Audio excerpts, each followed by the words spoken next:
If you'd like to join me in just a quick little 90-second body scan meditation, just a quick check-in, don't call it a meditation, just checking in on your senses. Here we go. Get present in your physical senses. Feel your shirt and your pants against your skin. Feel where your breath is coming from underneath your nose, in your diaphragm, down below your belly. Feel your physical tension in your body. Where are you holding? Are you holding in your shoulders? What are your feet against the bottom of your shoes feel like? What do your feet against the floor feel like? What is your body against the chair or whatever you're sitting on or leaning up against? What does that feel like? Tune into your senses. What do you hear far away? What do you hear right here? Can you listen without judgment? Can you see what you're seeing, not just directly in front of you, but the top left of your vision, the top right of your vision, the bottom right of your vision, the bottom left of your vision, the whole thing? Do you see it all? Can you quickly taste what's in your mouth? Can you taste what's around? Can you smell? What do you smell in your environment? How is your mind going? Can you observe yourself checking all of those things? If you could very quickly just nod out loud, just in the comfort of your own mind, say, hello. And notice who's the one who heard you saying hello, and who is the one who said hello. Isn't that interesting? Be right where you are. Check your five senses. Get present. Anyway, here's the episode, guys.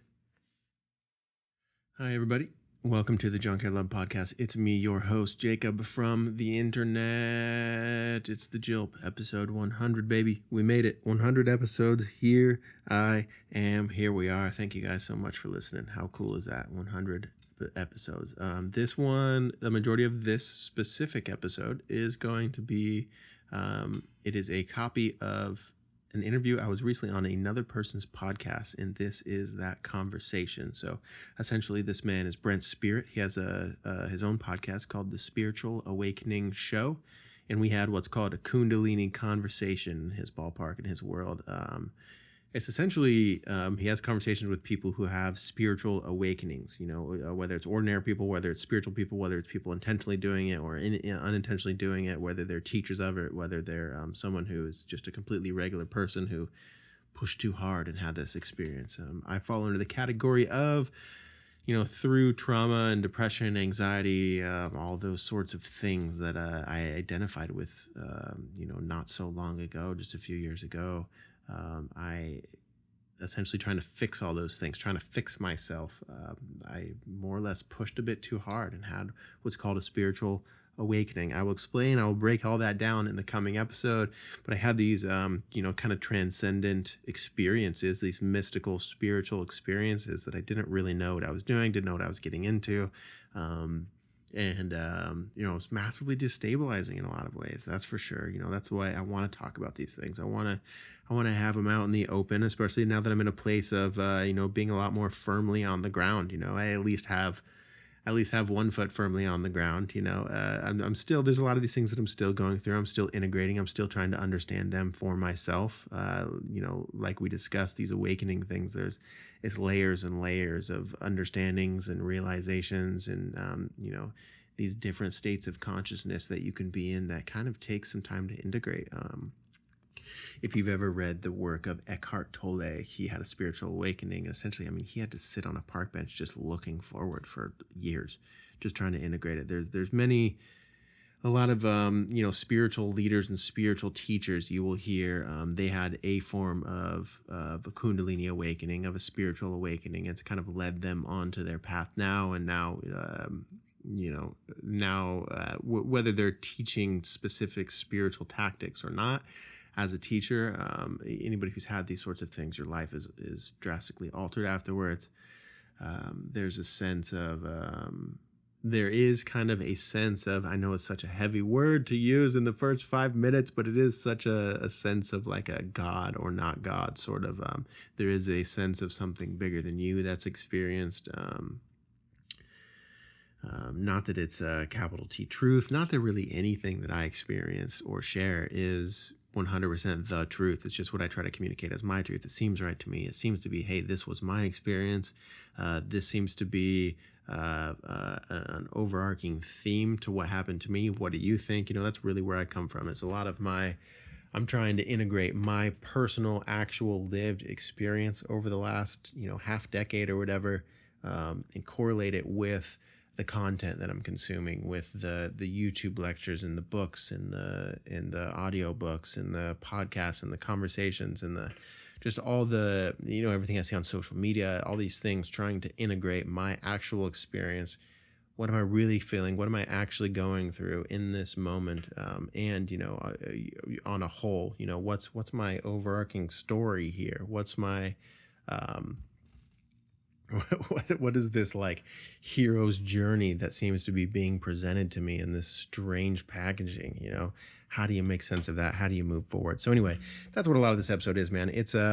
It's kind of me checking in on where I'm at. Brent is such a wonderful host. He really kind of lets me blab on for quite a while. The first half of this interview is a lot of me kind of explaining some key things that happened to me, some like actual hey, here's what I did that night to have a mystical experience. I was in a blissed out state for a couple of weeks afterwards.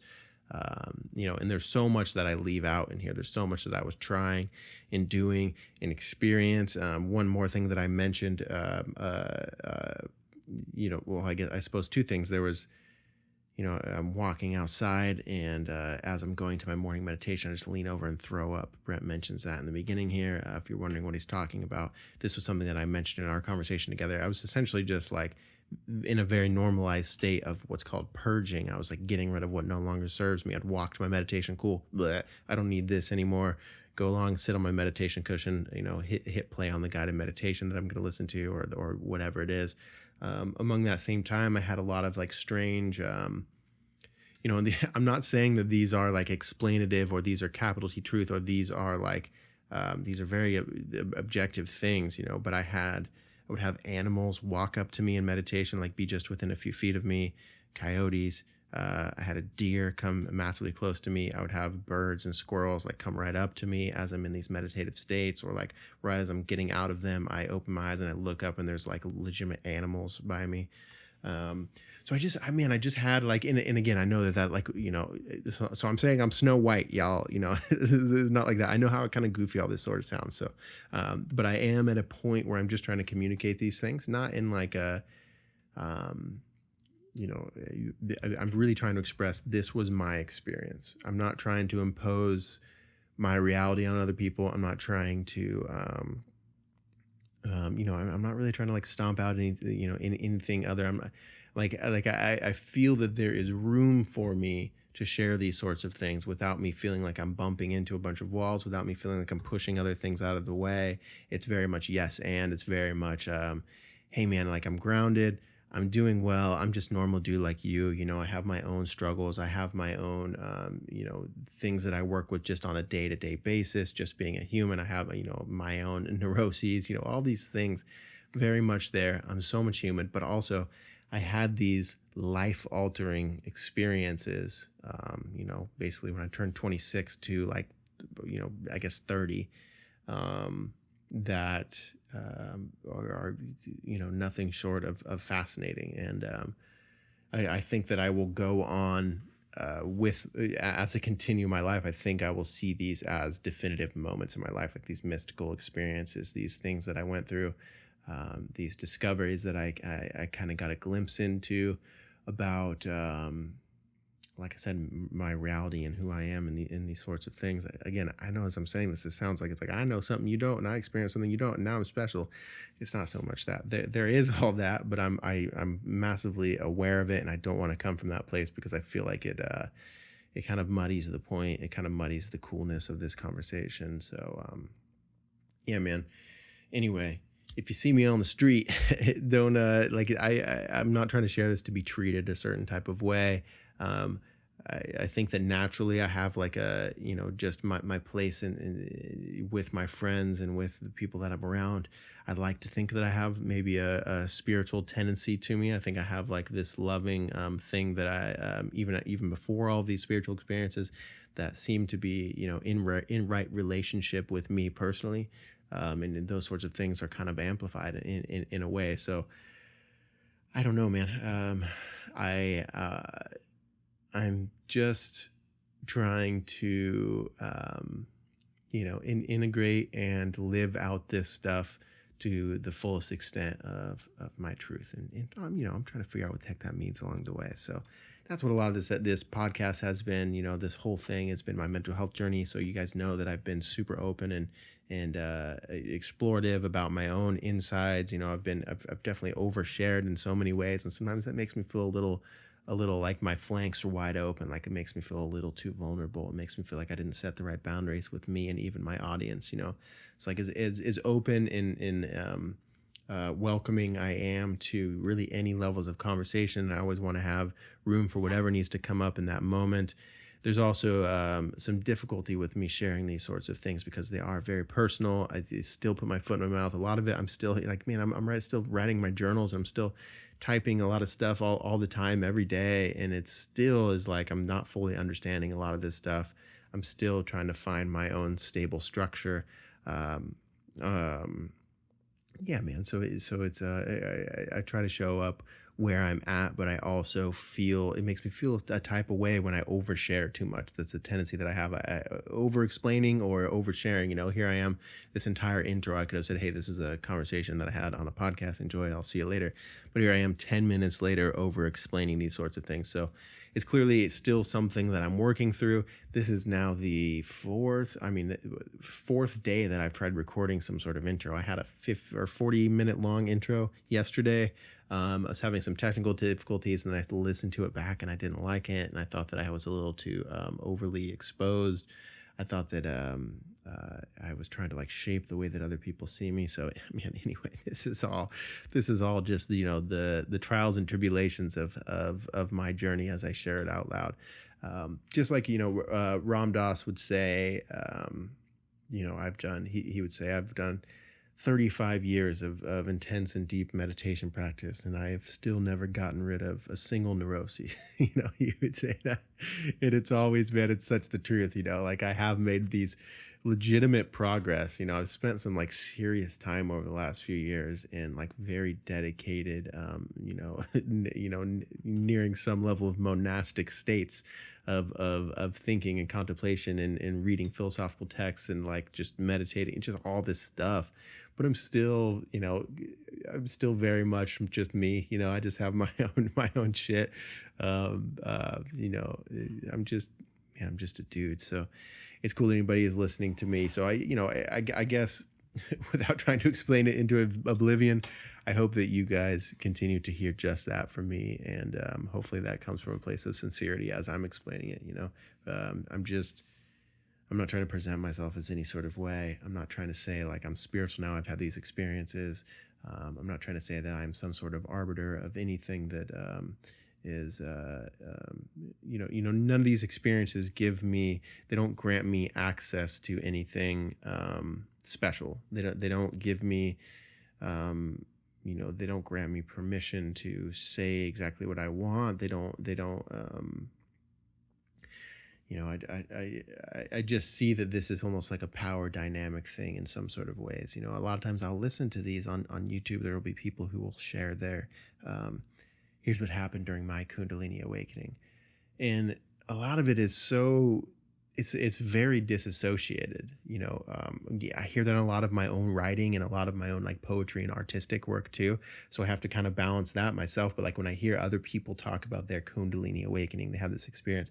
A lot of times to me, it sounds a lot like they're still stuck in a victim state. This is something that I'm consistently working for too. I'm trying to keep my mind out of a place where it's a fixed mindset. I want to be growth mindset type of individual. But I also am trying to be gentle and soft and honest with myself about where I'm really at, what I'm really capable of, what I need that day, how that matches with my overarching goals of my plans for my life, these sorts of things. So I don't know. I think that I hear so many examples of other people sharing their experience having a Kundalini Awakening. As much as I resonate with so much of it, and much of it sounds so much elegant, I think from an outside perspective, if you haven't had these sorts of experiences, I mean, I feel like this could potentially sounds just massively cringe, massively, icky in some sort of strange way. So I hope it doesn't really hit that vein with anybody who's listening. I hope now that I've over-explained it to oblivion, that now it goes down smooth. So anyway, I have these spiritual experiences. Here is an interview of me talking about them. Thank you guys so much for listening to, any time of my podcast, whether it's the clips, whether it's all these episodes, whether this is your first episode, welcome. Thanks so much. I'm going to keep going. I have some plans to make this, actually, it's going to come into the forefront of my priorities here. It's kind of one of the plans that I'm working towards. So we're going to keep going, man. I have a lot of cool guests on the docket. I have some scheduling things where I want to be posting once a week at a designated time. I have some upgrades coming in the world of audio and making the clips. I want to make it to where all of the episodes are transcribed so people can listen to them without listening to them if they would like over on YouTube. I also, I recently just did ketamine therapy. I've been going through that. I've done quite a few sessions of that. So I had, as much as I had planned to initially record myself, I was going to have a video recording, audio recording of me during one of these sessions, because it's a solo thing that you do at home. You have an eye mask on, you basically trip for 90 minutes to 2 hours. And you have these massively psychedelic transcendent experiences. I was going to record myself, but I thought actually after a while that it may hinder my actual experience. Here's the thing is as much as I want to bring everybody along the way and as much as I want to share my experience because it helps everybody, I can't muddy the waters of my actual mental health because I'm trying too quickly to share it. So that's something that I definitely had to take into consideration. So yes, I did ketamine therapy. It's been a couple months now. I'm still kind of understanding it. I do have plans to talk about it on the podcast, to share it with you guys, to explore some of my experience. It was actually pretty wild doing it by yourself. It's a whole different experience. I'm laying on my back, dancing with my hands. I'm humming. I'm beating on my chest and these drum crazy patterns and stuff for a long time. I would be laying there repeating I am God, I love me, just these kind of dorky things. But yeah, it was beneficial. It was helpful. I have good reviews for the ketamine therapy, but I do think it's something that I want to talk about more in detail as I understand it myself, and I really want to make sure that I'm at a good place for it before I just kind of expose and open up all my listeners to my personal experience of that. I just as much as I love being vulnerable and open, and I really just want to share all this stuff to help everybody, I've also got to make sure that it's benefiting me to the max, of course. So just got to get to a good place with that. But yeah, following that, I may have I may actually have the company that I went through to get the ketamine therapy through, who's sends it to the pharmacy and everything. The people that I talk to, maybe call them counselors of sorts. The people who send me all the journal prompts, all this sort of stuff. I want to review all of it and then actually get one of those people on the podcast and have a conversation with them, introduce them as a guest, and bring in my own personal experience. We can kind of dissect it, maybe talk about some of the before and afters. So yeah, that's on the upcoming docket. I have plans to more health stuff, more psychology stuff. I'm always trying to share what I'm going through on here. I mean, right now, I think a lot of my brain fog these last few days trying to record these goddamn intros is I'm going through this parasite cleanse right now. I don't know, man. I'm in the thick of it. I'm feeling a lot better. I've been dealing with a lot of the last couple of years especially, but really in the last year and a half, I'm dealing with a lot of autoimmune disorders that are really kicking my ass. I'm not very good at. I feel the need to deal with all these things on my own and learn about them on my own. So that's just another layer of things. But yeah, man, I've been a lot of body inflammation, a lot of I deal with rosacea, stomach issues, just all these things that I'm in my health, along with my mental health. The mental health thing is, when I'm massively depressed, I can look down at my hands and realize that my hands are inflamed too. I get this bodily inflammation. So I'm both trying to solve these, world of mental health quarrels through the through the mental as much as I am trying to solve them through the physical body. So sharing more of that as I discover things, as things are beneficial, as things are helpful. I will be coming to the podcast and sharing those things. And once I get more into the swing of things, where I can have weekly episodes, I think it'll be a lot cooler, a lot more, a lot more direct, so people can like just as I'm going through things, or as I'm trying new things, or as I've gone to conclusions and really learned things that have really made me feel that I'm on the other side of something, like I'm on the other side of this. Hey, this thing was really kicking my ass for a while. It might be kicking your ass. Here's what I did. Now I feel like this seems to be working. I seem to feel okay. You go ahead and give it a go. That perspective of things. So just sharing my journey. So there's more of that along the way. Coming right up is more of me sharing of that, and hopefully that episode with the people with the ketamine peoples. Let's get K-hold, baby. I have a lot more plans for the clips. I don't know. It's just going to continue going forward. And I can't express enough. Thank you guys so much for supporting me, for hanging out with me, for being on my side, hey, hell, maybe even listen to this just for your own entertainment and you don't like me. That's cool too, man. Thanks for listening. That's a play button for me, man. If you can, hit like, subscribe, follow, whatever podcaster you're playing on, whether it's Spotify or Apple or Pandora or Amazon or any of those things. Just like hit the review, give me a 5-star, give me a whatever, so drop me a comment, whatever it is, whatever you see that me doing. If you can interact with it, I don't give a shit if this is heard by,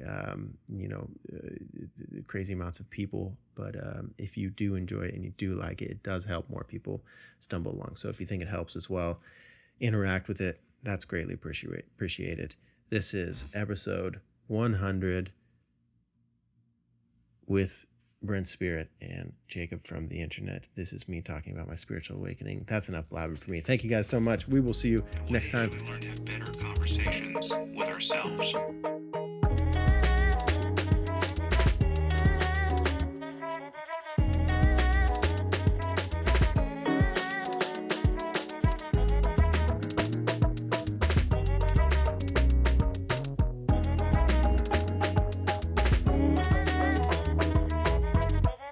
Knowledge is power.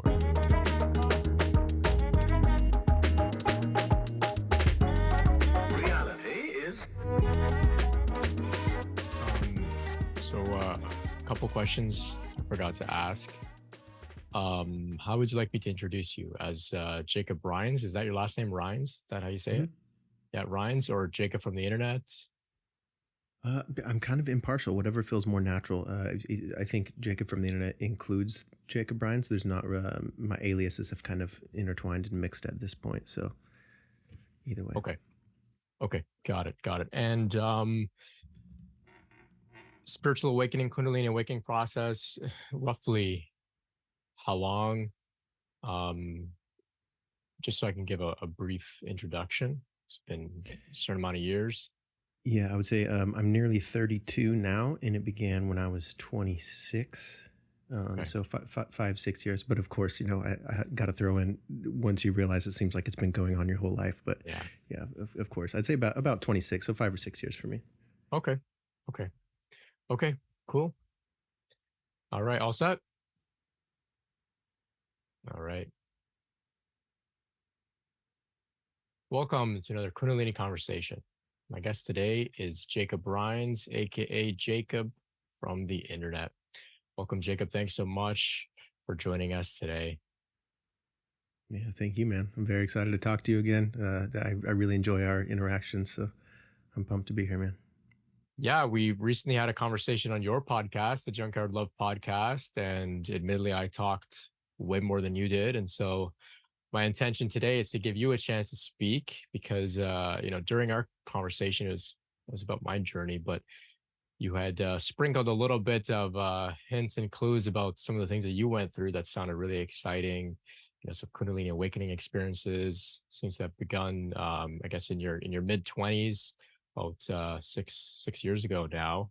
But of course, as we were just talking before we started our conversation, it seems like for many of us, we look back and our teens or even our childhood, and we see there's spiritual phenomena, spiritual experiences, if not just spiritual interest, was clear very early on before we even knew, what to call it. So maybe we'll get into that today.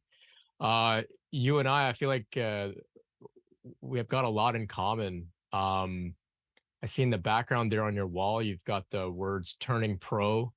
Of course, that's uh, two very powerful words from one of my favorite authors. And I would say probably my favorite book ever he's written, The War of Art. Mm. And I take it it's really influenced you. It's really influenced me as well. Like I said, my favorite book ever. And it's what got me started in doing this work. And so I'd love to hear about your relationship with that type of work as an artist yourself, a musician, very creative person we have here. Everybody is Jacob, spoken word artist, DJ. You've done some visual art as well on your channel. There's some interesting videos and things on your Instagram and whatnot. And so we'll get into all of that. So I'll stop talking here. And like I said, we're going to give you the floor. Take it away, Jacob. Tell us about your spiritual awakening journey, and from there we'll tease out some of the difficulties you faced, solutions you found, and any other interesting themes that come up. So, how did it all begin for you? Mm. Well, I mean, we can kind of start with the War of Art, the Stephen Pressfield work. I feel like it kind of ties in. So towards the beginning of when I started going through, my spiritual awakening was through like many suffering, right? I just kind of like got to the edge of who I thought myself to be. It wasn't working out. I was dealing with massive anxiety, depression. I was actually like, there's ways in which I would describe myself as obsessive compulsive, or just, overly obsessed about things that really interest me. There's a way that I got kind of obsessed with like suicide and stuff, which sounds kind of icky and strange, but I'll elaborate more. The War of Art. So amongst my healing, I started reading all these things and listening to podcasts and watching YouTube videos and listening to lectures. And somewhere along the way, I heard about The War of Art by Stephen Pressfield, and it just kind of like seemed like a cool book. And I think that I bought it. I think I bought a physical copy, but I could not get myself to sit down and read it. And I couldn't sit still long enough to read it, but I knew I really wanted to read it. So I ended up getting it on Audible, and I hit play in my driveway. I was like very determined. I was like, I want to read this book. I was very like kind of mean to myself at this moment in my kind of healing journey. I was like so mad that I couldn't sit down and read it. So I bought on Audible, and I'm a runner. I really like running. And so I was like, cool, I'm just going to hit play in my driveway, and I don't stop running until I finish this book.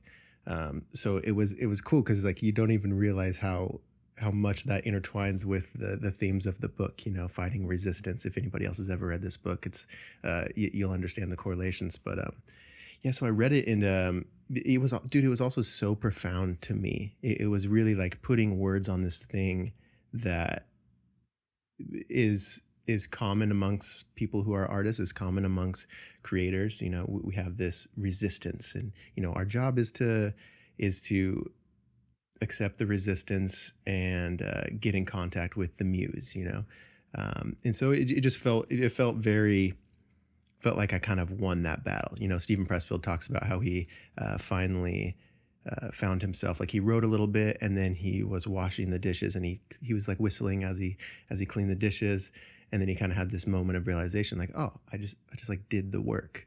Like I'm at this place of peace doing the dishes because I did my work that I'm supposed to be doing. And so for me, as I was running and I finally finished the book, and I was like, man, I just did my work. Like I found a way to make it work for me personally. Like my version of creating and doing the work has just been done. Cool. I did my work for the day. I ran and I finished this book that I was determined to do it. So yeah, that's the War of Art, which Turning Pro thing on my wall is, I think, the second book in the series of sorts with Stephen Pressfield, the second or third. Yeah. And that's kind of just, like we discussed before, Brent, was it's kind of like taking your work serious. Like, dude, if you're an artist, if you have these thoughts and ideas, it's clear that not everybody else does. And so your work is to take your work seriously and do what you got to do. Like sit down. It's not like you write when you feel like writing. It's you write because you made a schedule to sit down at 9 a.m. every day. That sort of thing. um, which is always kind of a struggle to be natural about your work as well as be rigorous. There's kind of a fine line between not forcing it, not strangling the art by like, I got to sit down and finish this thing because people need to hear it and I need to change the world, versus, just doing what you must do. So I had, we mentioned before we started recording that, a lot of the Kundalini Awakening stuff, spiritual awakening things are, as we get through them, a few years into them, we start to realize that it's not really a one moment. Like I would say that my Kundalini Awakening happened when I was 26, 27, but in retrospect, I see how my entire life has played into it. I had what I would consider, and for a long time, I would consider myself a complete victim of these things, but I had just a tough childhood, man. I just, essentially my father got addicted to like really hard drugs when I was like 8 or 9. And it completely crumbled our family structure. I have some older sisters. And, long story short, I ended up kind of like raising myself in a lot of ways from those years. And so just like the way that I had experienced the world was like, oh, dude, none of these adults are taking care of me. I got to take care of myself. And so the way that I learned to kind of interface with the world, interface with my life was, it really worked for me, and it really is what I needed to do as a young kid and a teen. But as you get older, you realize that the armor you created when you were younger doesn't serve you going forward. And so the structures that I had created to kind of like, let's say spiritually bypass from learning from my trauma, they did work for me. And I was successful in certain areas of my life. But as I got older, these things, like this pain of this little kid who's still hurting inside me starts beating on the walls from the inside, and yeah, so essentially when I was 26, my Kundalini Awakening was kind of like the structure of the person that I had built just didn't work anymore. Like it just was not working for me. The way that I thought, the things I thought about, the way that I treated myself internally was just, it wasn't a long-term game for me. And so I think that, I don't know, I don't want to, I was actually debating on whether I would explain this part. There was kind of a moment where, in retrospect, I can kind of see that it was almost like the opening moment in some senses. But I actually, so I'm a DJ. I've been a DJ since I was 20, I think. And just inevitably with the world of DJing and clubs and in bars and staying up late and those sorts of things, like partying and drug use and all this stuff was part of my journey. And I wasn't like really super deep into it. I was kind of the guy who would like play a little bit along. I'd have a couple beers sort of thing. I've been drunk plenty of times, of course, but the cocaine came into the world. And that kind of like, that really like exacerbated my like self-worth problems inside. And it would just turn into me like trying to get high to shut up this internal voice, to try to, this extreme form of escapism. And I had this night, I was in a long-term relationship. I had this night where we were out at the bar and I was cool guy Jake. Everybody knows me. I play at this bar all the time. The bartenders like ignore the person in front of them and get my drink. This like ego. Yeah, man, I'm popular here. I'm cool. This is like, I'm the jock in high school. This is my vibe here. People had bought me shots. And so essentially I was like a little too tipsy and I got behind the wheel of my car and I had my girlfriend next to me and I reached into my wallet and I pulled out this bag of Coke. And I did a key bump. And it was interesting because it's like, as soon as I did that, like, I don't know if I, punched my prefrontal cortex in the face or something with this, but it was like I had this out of body experience when I did this bump of cocaine.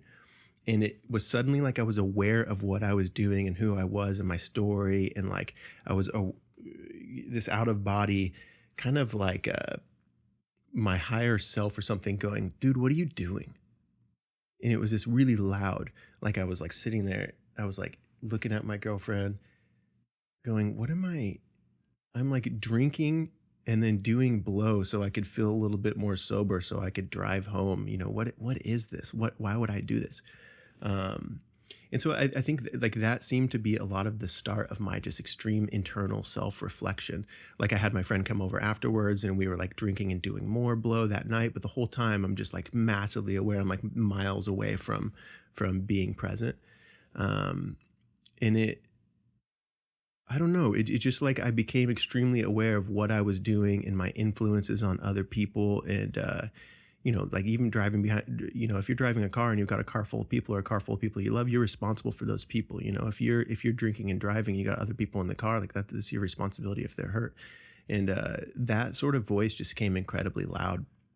And so um, I think that, I don't know, it kind of turned on this awareness that I wasn't aware of. I was saying a little bit ago that I was kind of obsessed with like suicide and like if you ever Brent, have you ever heard of the 27 Club in the world of Yeah. like artistry? Mm-hmm. And Kurt Cobain and these artists, they it's like, man, if nobody's really going to listen to my work unless I'm dead, they'll appreciate me when I'm gone, and it's this weird, like toxic, selfish, you're just so unaware of who you are and what you bring to other people. And so I guess I kind of just became massively aware that I was obsessed with those sorts of things. Like I was like, oh, I just had kind of accepted, oh, I'll be in the 27 Club. Like, oh, I guess like this is the year that I'll probably take my life, or next year I'll probably take my life. And I started becoming aware of how crazy that was. Like, what am I, I'm fantasizing about these things. I'm obsessing about how cool it's going to be when I'm dead, like what, that's so crazy, So yeah, I think it just kind of started this extreme self-help obsession. Like I really just could not shut off the fact that like who I was not going to work out for me. And that was a legitimate problem. The person that I had created was not going to be able to continue to go forward. And I should pay attention to that, like I shouldn't just be accepting, oh, this guy's going to kill himself. And that's me. And so, yeah, I mean, I continued to DJ. I was still kind of like in that world. I just like slowly stopped drinking. I just less and less drinking. I stopped partying a lot. Like I would stop doing coke. I just didn't really have any urge to do it. Like I didn't really want to do it. I had done it a couple times after that, but for the most part, I didn't want to do it. I actually started smoking a lot of weed just because I was like, I had a bunch of sleep issues. I was on antidepressants at this time. I wasn't being a good person. And so I had all this internal just noise, man. I was just so many layers buried deep beneath this like cool guy, and so it's like my structures were breaking, but there was something that happened that seemed to notice it and take it seriously suddenly of, dude, nobody's going to save you but you, sort of thing. So I guess over the coming years after that, I just got massively more obsessed with self-help, personal growth. I always really liked these things. Like I said, I had kind of been on my own since I was younger. So the things that I had learned about the world were, in a way by my own hand. Like when I was, 16, 17, I was the personal development section in the library was my favorite. I loved all those things, but it was almost like I was blind to a lot of other very obvious stuff. And so I would spend a lot of time at home. I would just listen to podcasts and I would listen to YouTube lectures. And I stumbled into like all these people who would present the world and present subjects and present their opinions on the world in ways that I'd never heard anybody speak before. There's this group of people, it's kind of like a tongue-in-cheek thing, but they were deemed the intellectual dark web. Have you heard of this? It's Sam Harris, Joe Rogan. Oh, okay. Yeah. So it's this world of these guys, and they kind of like accidentally named themselves, and it's like I said, a little bit tongue in cheek. But Sam Harris, Joe Rogan, Brett Weinstein, Eric Weinstein, and just kind of like everyone in their vicinity. They're like public intellectuals, let's say. And man, my YouTube algorithm was just feeding me that stuff, and I was listening to it. I mean, I get to the point where I was somehow I was lucky enough to have like extended periods of time off of work, where I'd maybe do like 1 gig a week, or I would have like a couple months where I wasn't working. I was just in a position to where I could spend a lot of time listening to these different perceptions of reality and different views on things that I either hadn't thought of before, or I thought I knew a lot about, but I hadn't really sat and thought about it much. You know, I would, at that time, I would consider myself, just to use, steal a phrase from a friend of mine, Reed. He says, self-diagnosed agnostic, he says. And I would consider myself that. I'm like, or an atheist or something. I'm like, okay, y'all are weird. Like, you really think that there's a magic man in the sky with a beard and whatnot. Like, that was my very simple understanding of it. But I would listen to, 12 to 14 hours of YouTube a day in audiobooks and lectures. And I started like buying my own books. That was, after a while when I was able to actually read them, sit down and read them. And it started making me think about the world a lot differently. Of course, I was smoking a lot of weed. I know that, I don't know if you dealt with this, or if you think about it this way. It seems like when I mention smoking weed and like how intertwined this is, it almost feels a little disregarding to the complexity of the story. It's like, oh, dude, like, are you sure you weren't just super stoned all the time? Right. It is, in some ways, yes. You know, in some ways that was a way for me to actually allow these things in and kind of penetrate the person I thought myself to be.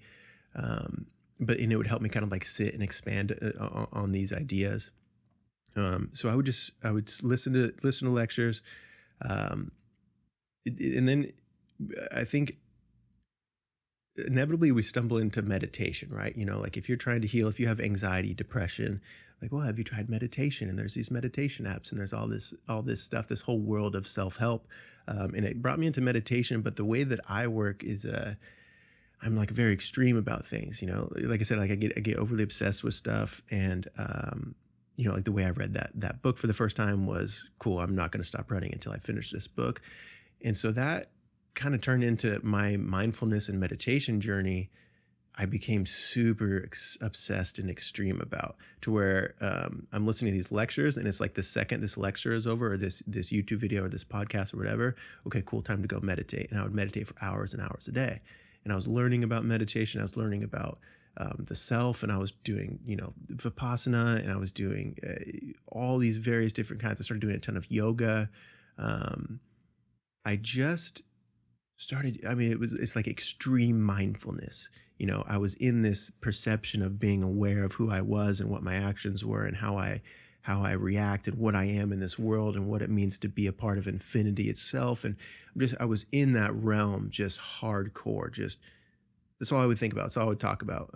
My poor girlfriend at the time, dude, like it's funny because I would think that she was understanding, because I'm so obsessed with what I'm thinking about at this time, of course.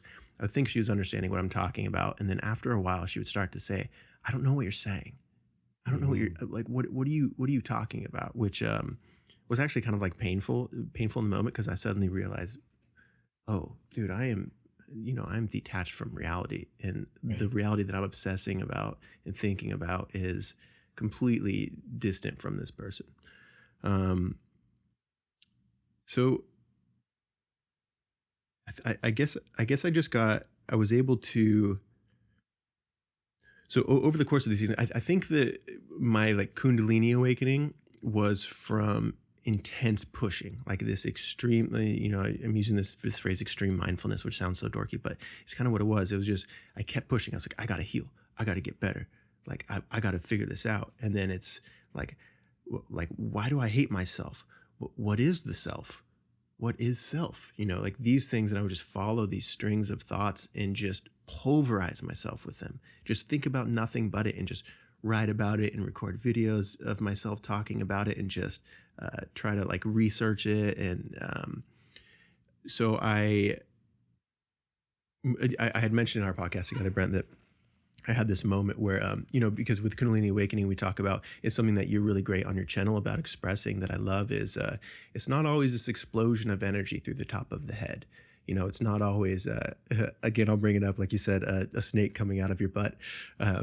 It just made me laugh when you said that. But it's, for me, I think kind of like, of course, like that night where I had done like a bump of cocaine kind of brought me this crazy awareness. But then I had a couple other few moments that I think that could be very easily intertwined with what we can call Kundalini Awakening. I had one where I was listening to this guy, Greg Braden. He's like friends with Joe Dispenza. He's friends with this guy, Bruce Lipton. And I'd been listening to a lot of their work, and he's a musician. And so like a lot of stuff that he talks about and describes, I really resonated with. And he had this brain heart coherence meditation that I would do all the time. And it plays this certain frequency, it's like this 10-minute long video or something I found on YouTube. And I'd listened to it plenty of times before, but it was kind of like my way of getting centered. And I would listen to it, and he kind of guides you through this meditation, and it plays this certain frequency. And it was the end of the night. My girlfriend at the time, we had this place together. We had a house together, and she was out of town for a few days. And so I was kind of already in this mindset of like, oh, I'm going ham. Like, I don't have to be grounded and talk to my girlfriend about her day at work. This sounds so selfish now I'm saying it loud, but it's like I can just go ham on this mindfulness stuff, this exploration of the self stuff. And so I was in that mindset already. Like I was going ham. I was doing a ton of breath work. I was doing a ton of yoga that day. I had meditated for many hours in that morning, or at least an hour, and listening to this brain heart coherence. And I think that I was actually typing out, sending a text to my girlfriend kind of about what I was experiencing. It was probably like this complete nonsensical, like something that she probably didn't understand what I was talking about, but it felt important to me. And something about me typing it as I was listening to this thing made it very real, made it very, like it jumped from the world of YouTube into my lived reality. And I had this, have you ever seen the show Jimmy Neutron? It's a cartoon. Mm-hmm. Yeah. So he has this thing called brain blasts, and he gets this idea and he's like, brain blast. And they show this visualization of like the idea going through all his like neural pathways, and it like makes these connections, these ideas light up, and different parts of his brain light up. And it was kind of like that. Like I experienced something like a brain blast. It sounds so funny to say out loud. But what happened is like my mind connected to my heart. And I don't know how to explain that. Like I visualized like this something like dropping down into my heart, and then they were suddenly connected. And then I felt just like a crazy surge of energy.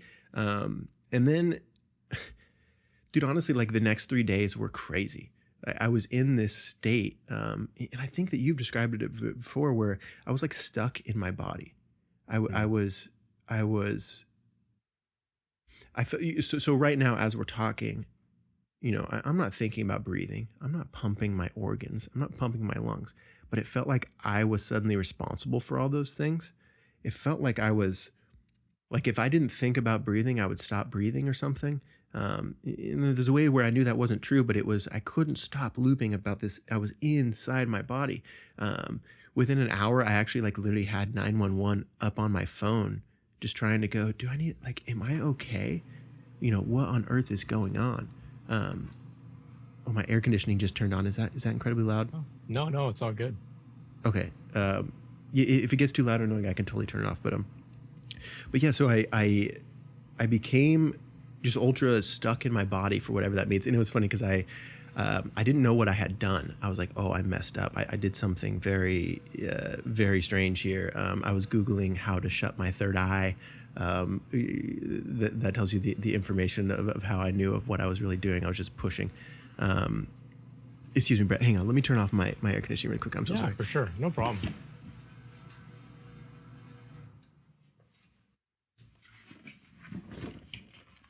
It's just so loud, and I don't want it to harm the recording.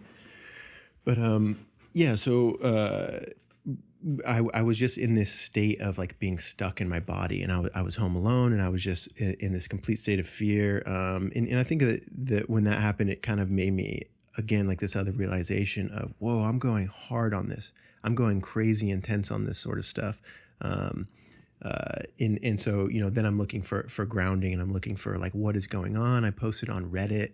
I don't remember what subreddit it was, maybe like spirituality or something.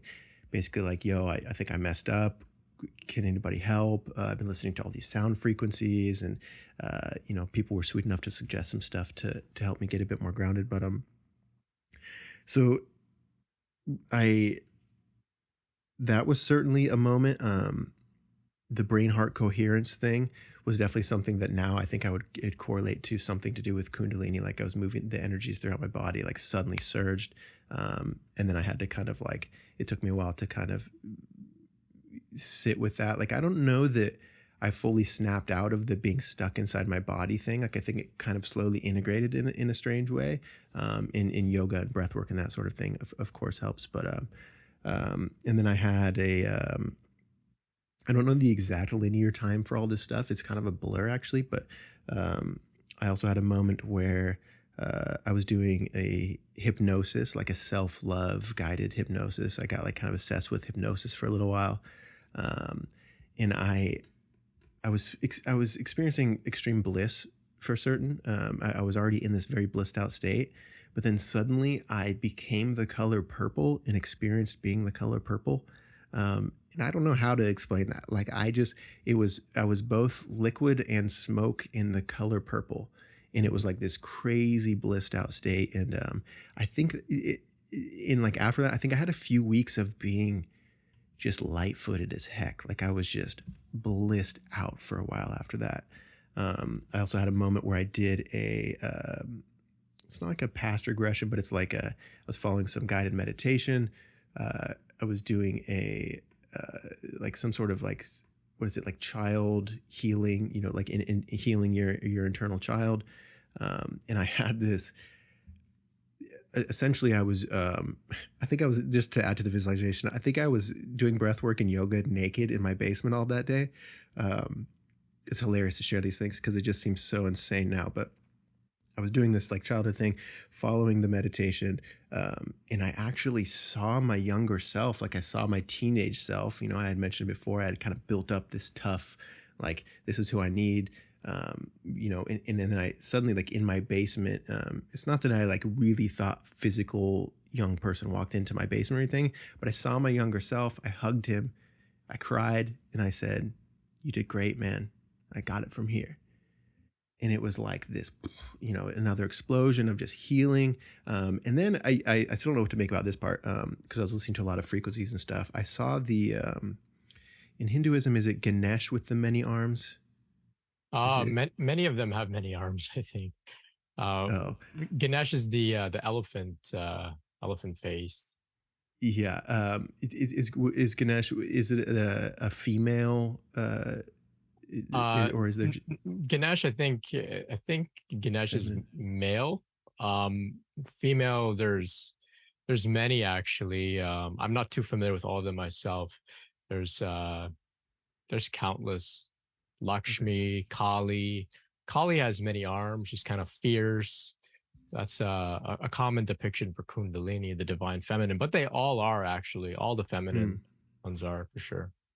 Okay, yeah, because it was certainly had a feminine energy, and it had many arms. I say this, I know I sound like a bit daft, but No, it's I okay. didn't know any of this stuff. I didn't know any of these people. I didn't grow up with a religious or spiritual or any of that. I almost kind of like made fun of that sort of stuff in a way, Yeah. like not in like a mean bullying way, but kind of just in like all right, y'all are like whatever you want to do, but y'all are crazy about that weird religious spiritual stuff.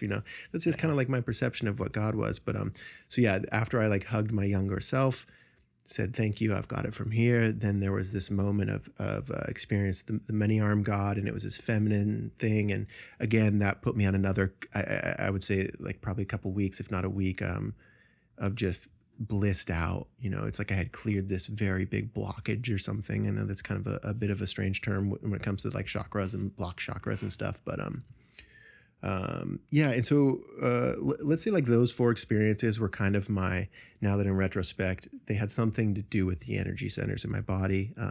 I would say those were moments where my Kundalini was working through me. They put me in an intense blissed out stage afterwards, which was so wonderful in so many ways, and but also because I wasn't grounded at all. I mean, I was not trying to be grounded. Like, I was doing yoga and breath work and stuff, and I was walking barefoot outside, and I was doing a lot of running and working out and that sort of stuff. But just, I would talk to my old friends, or I would have like musicians or artists come over, and just looking back, like the way that I was communicating with them was just very disconnected. I was really kind of like in this state of psychosis. I was just a bit nutty, and they love me. And so they accepted, like, you're going through what you're going through. And, if I know anything about Jake, he's got this under control. So there was a lot of that, but in retrospect, I see how kind of just intense I was, with all my relationships and talking to people. So, man, I would love to pause my rambling there and see if you have any questions for me from there, Brent.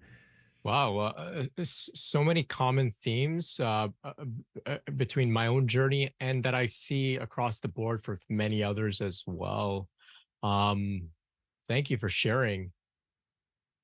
I I just had a conversation with James Dearden Bush, and he described something very similar to what you experienced. When you were behind the wheel, about to do some cocaine.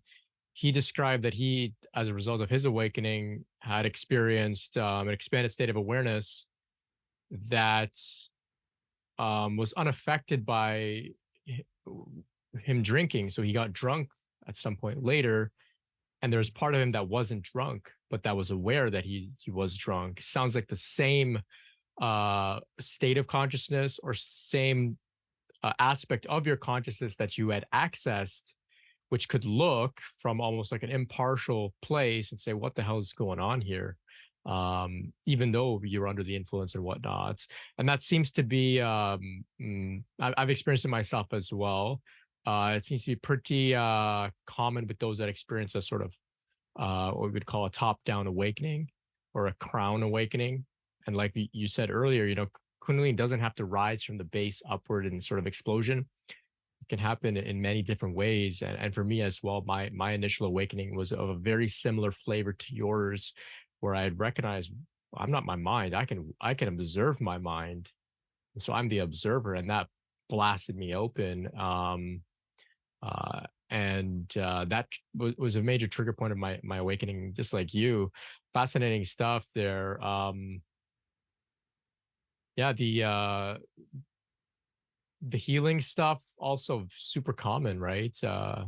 Super common stuff with the inner child and whatnot. But even though, I mean, super common amongst those going through this process, I'll put it that way, but not that common in general. Um, yeah, fascinating. Why don't you keep going with your story? So you're ungrounded, or generally speaking, or you were describing some periods where you're ungrounded. Myself as well. I mean, I can look back and kind of cringe at the way that I was For sure. trying to describe my experiences, or trying to, because it was so novel and exciting, I just wanted other people to experience this with me. And I thought, I had to show them what I was going through. They can heal the inner child too, right? And Mhm. of course, being young, especially, I know, you're young as well. I guess, we are still relatively young. Some older people might think we still don't have a clue what's going on, but it's exciting, and it's good that at least you had some friends that said, hey, Jake's got it under control. Whatever he's going through, he'll go through it. He'll be okay. I mean, not everybody has that. Some people, their circle will say you need to be put in a straitjacket, and it Mhm. happens to many people. So talk to us a little bit about what happens following these periods of intense awakening and healing, and I guess we could call energetic instability. Where do you go from there? Yeah. Man, it's so interesting. It's a because it's like almost still going on in a way. It's almost like still, my, not like the turmoil and the confusion and the non grounded nature of exploring these things. But I mean, I think since then, dude, I'm just so, again, like I said, I've really been interested in kind of the realms of psychology since I was young, kind of the realms of having a growth mindset, not a fixed mindset. I said I really liked the self-help section when I was younger. I always loved that sort of stuff. But now it's like I'm just massively, I don't want to use the word obsessed, like as if I've, cured myself of being obsessive about things, but it's like so much of what I think about is identity and self and personhood and psychology, anthropology, philosophy. I mean, in a lot of my artistry work and a lot of my poetry work, I kind of, this sounds a bit self-grandiose, but I kind of like to consider myself a philosopher, and not a philosopher who, I don't have a degree. I didn't go to college for any of this sort of stuff, but, not a philosopher that studies all the great philosophers and could tell you everything that Freud tells you. I like the practice of philosophy itself. Like, how do you philosophize your life? How do just the philosophy of self, just like super obsessed with those sorts of things. And so I've kind of remained in that realm. I consume a lot of podcasts. I consume a lot of audiobooks. I consume a lot of books. I contemplate a lot. I do a lot of meditation still. It's a bit more grounded. It's not like the only thing I think about. I don't go into every single interaction in my regular life and try to get people to think about it. What's actually very cool, I will say, is I show up and I play the game. Ram Dass has this way of saying, you're in school. Why don't you take the curriculum? He had a disembodied being tell him that, and basically that's like, before enlightenment, chop wood, carry water. After enlightenment, chop wood, carry water. And it's this, you can't go into everyday life. Like, I still got to pay bills. I still got to work. And most people don't think about this stuff at all. I would say, I don't know what, 98% of people, 95% of people or something aren't in this realm. So if you go to work and you're just trying to like talk about spiritual enlightenment or like, hey man, you don't really exist, right? They're like, what?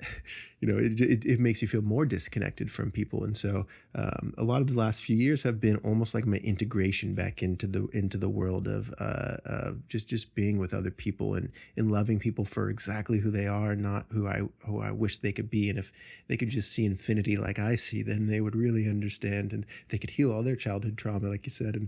And so where I'm at now,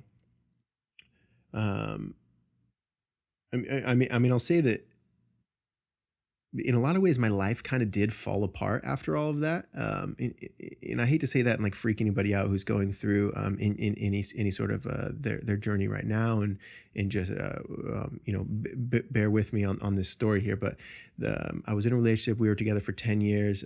Thought we were gonna have kids and get married and those sorts of things. We kind of just decided, like, it was this weird, like, disassociative state, but we kind of just suddenly decided that that isn't the route that we're going to go, and we're going to split up. And so that was just like, before I knew it, I'm packing my stuff and I'm like, what the hell? What is going on? And then we would have conversations, and we're breaking up at the dinner table. It was very, very civil. This woman is so wonderful. We had, for all of our lack of communication, we had some wonderful communication as well. In retrospect, these were, really such a gift of 10 years with this person. Like, we had just an incredible relationship, such a fun time. But it was almost like this thing was working through me, and I'm like saying these things out loud and almost again observing myself saying them. Like, is this really what I want? But it's almost like I was noticing that I was following my intuition in a very real way. Like, what needed to happen in that moment was this breakup, was this, okay, it's time for something new in my life. Like, it's time for the next chapter. But I also was aware of my, like, I don't want to leave this person. This is safe. I like this person. I like this here. My life is cool here. But there was also just this awareness that this isn't for me anymore. I've grown out of this in a, and not in a better, like I'm higher than you, but just I'm no longer in alignment with this. Mm-hmm. And so in order to follow my intuition in order to follow my gut, and this needs to happen. And it was weird. So I'm living in Austin, Texas now. I was living in Washington State then. This was during the pandemic, and my work, where I make my money, has been as a DJ, an audio engineer. I have an audio engineering degree, which is actually kind of like a funny degree. Nobody really respects it. It's like this dorky, like it's almost an embarrassing thing to say. Yeah, I've got an anthropology degree. Yeah. People think it's archaeology, and I don't even correct them anymore. Dude, that's so funny you mentioned that. I just talked to somebody yesterday who confused who conflated those two, and I just okay, that's what you're gonna find fossils. Yeah, but and so I wasn't working, and so I was at this place where I was still pretty out of it in some senses. Like during the breakup, there was still like I would have days of bouts of depression where I was just feeling so sorry for myself, and it was just really hard for me to stay focused. I would still wake up every morning and listen to Ram Dass and do my meditation and yoga and breath work and all these sorts of things, but I was still just like, it was like I was doing those things just to survive through my day. I was going through a lot of turmoil. This breakup was really tough on me. But yeah, for whatever reason, as we're sitting there at the dinner table with my ex-girlfriend, I was like, well, I have to move.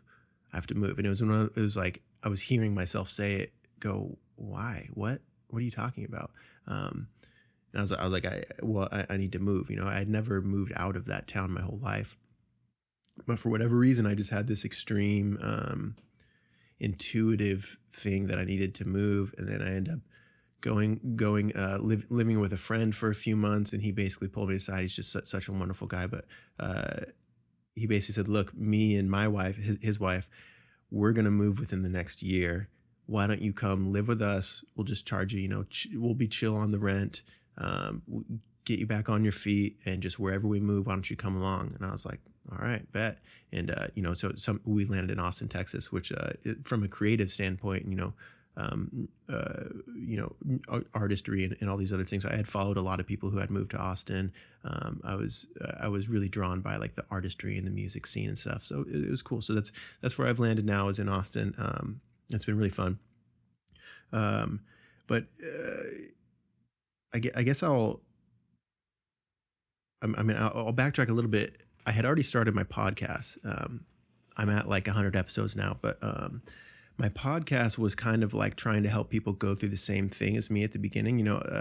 I would say a lot of my earlier episodes are, they're cringe. They're still available, but I was still learning how to talk to people. I was still learning how to listen. I was still learning how to meet people where they're at and not like force them into the corners of, you're on my show, we're going to talk about this, that like there's this balance of sorts, with these conversations.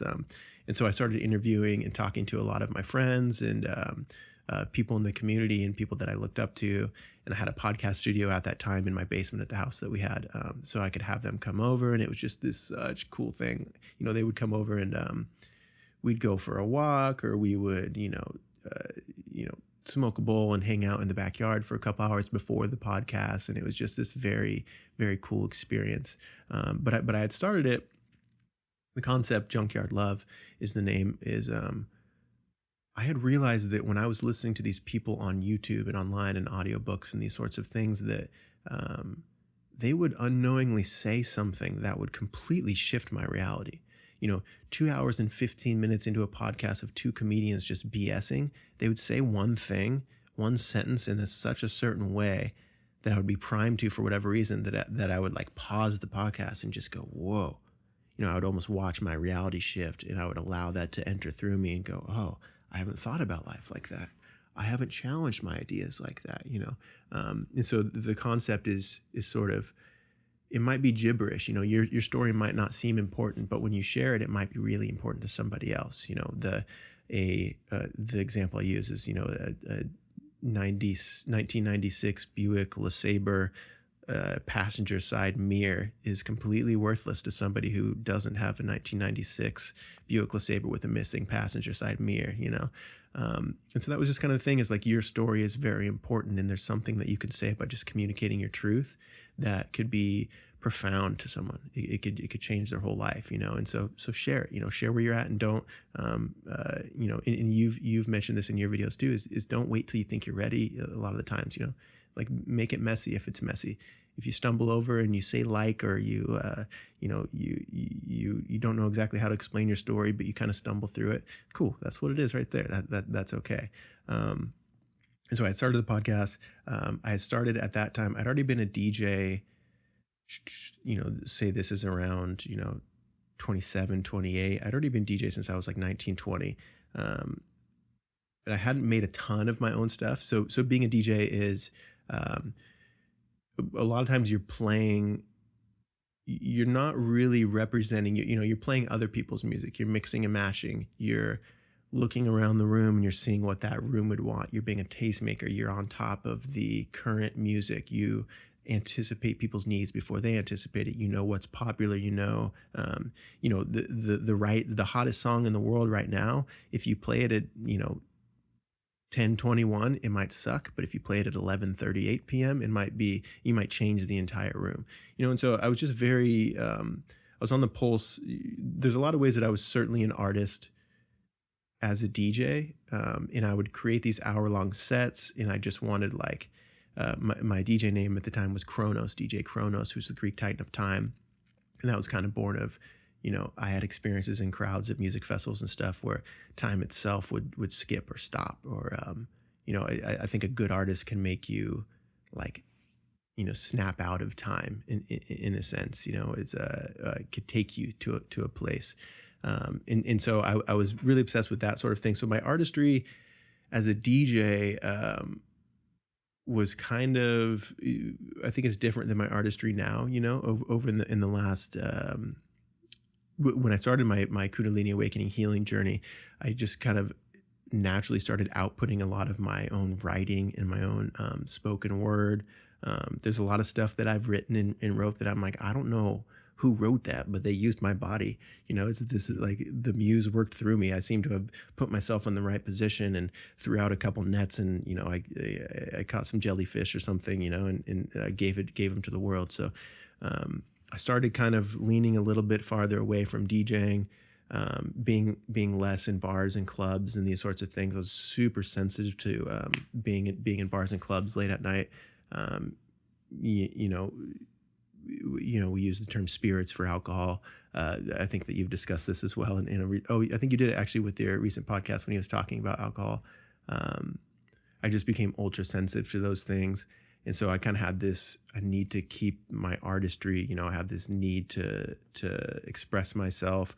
I have this something inside me wants to communicate or communicate through me.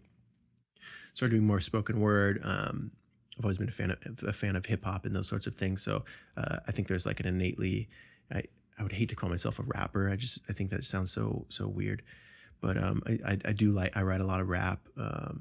But there's kind of like a spiritual tendency to a lot of what I write if you listen to it. And the links for that, I just want to invite our audience to check out your Instagram. The links will be in the description, but we'll keep going. Sorry to cut you off. I had to throw that plug in there.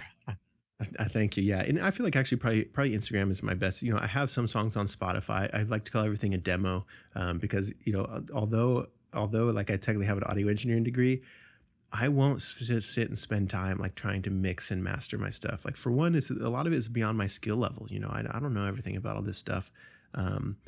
But I like I said, just throw it out a net and like, cool, I caught something, let's share it.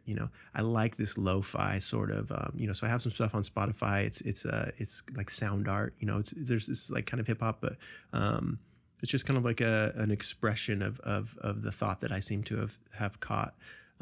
But yeah, my Instagram has certainly been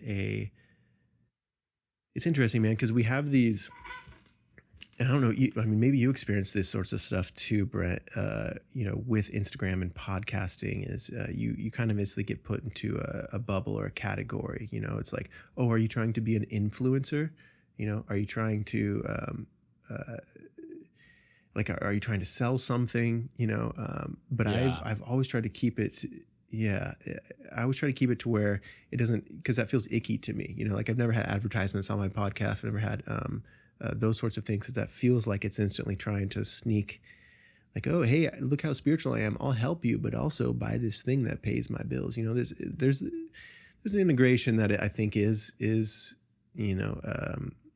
can be worked on, but I just really wanted it to feel authentic. And so my Instagram is definitely that. Like I try to treat it as, an expressive outlet and not as I want to be an influencer on Instagram, or I want to achieve this thing. I've never tried to sell anything, any of that. So it's just been my creative outlet. I really think that if you can penetrate people in their day-to-day life, as we're all, me for sure, I have my tendencies to just scroll kind of mindlessly. It's something I'm always struggling with. Sometimes I do it too much. Sometimes I'm on top of it. But there is times where I'm scrolling and somebody can say something, or like I can get this spoken word, or I can get this clip from a podcast that just, boom, makes you suddenly realize that like you're looking at your phone and there's a background to your phone and you're in a room, and it just kind of sends you out of your body in a sense. And I always really wanted my work to do that in some ways. I want my artistry to be some sort of koan, a Zen koan of I wanted to put you in a place that you weren't planning on going today, and again, just describing that sounds very self grandiose, but that's kind of part of it. That's a lot of with the intertwining of my spirituality and my artistry is not denying my ego, not denying that, like, not only, nerves, but,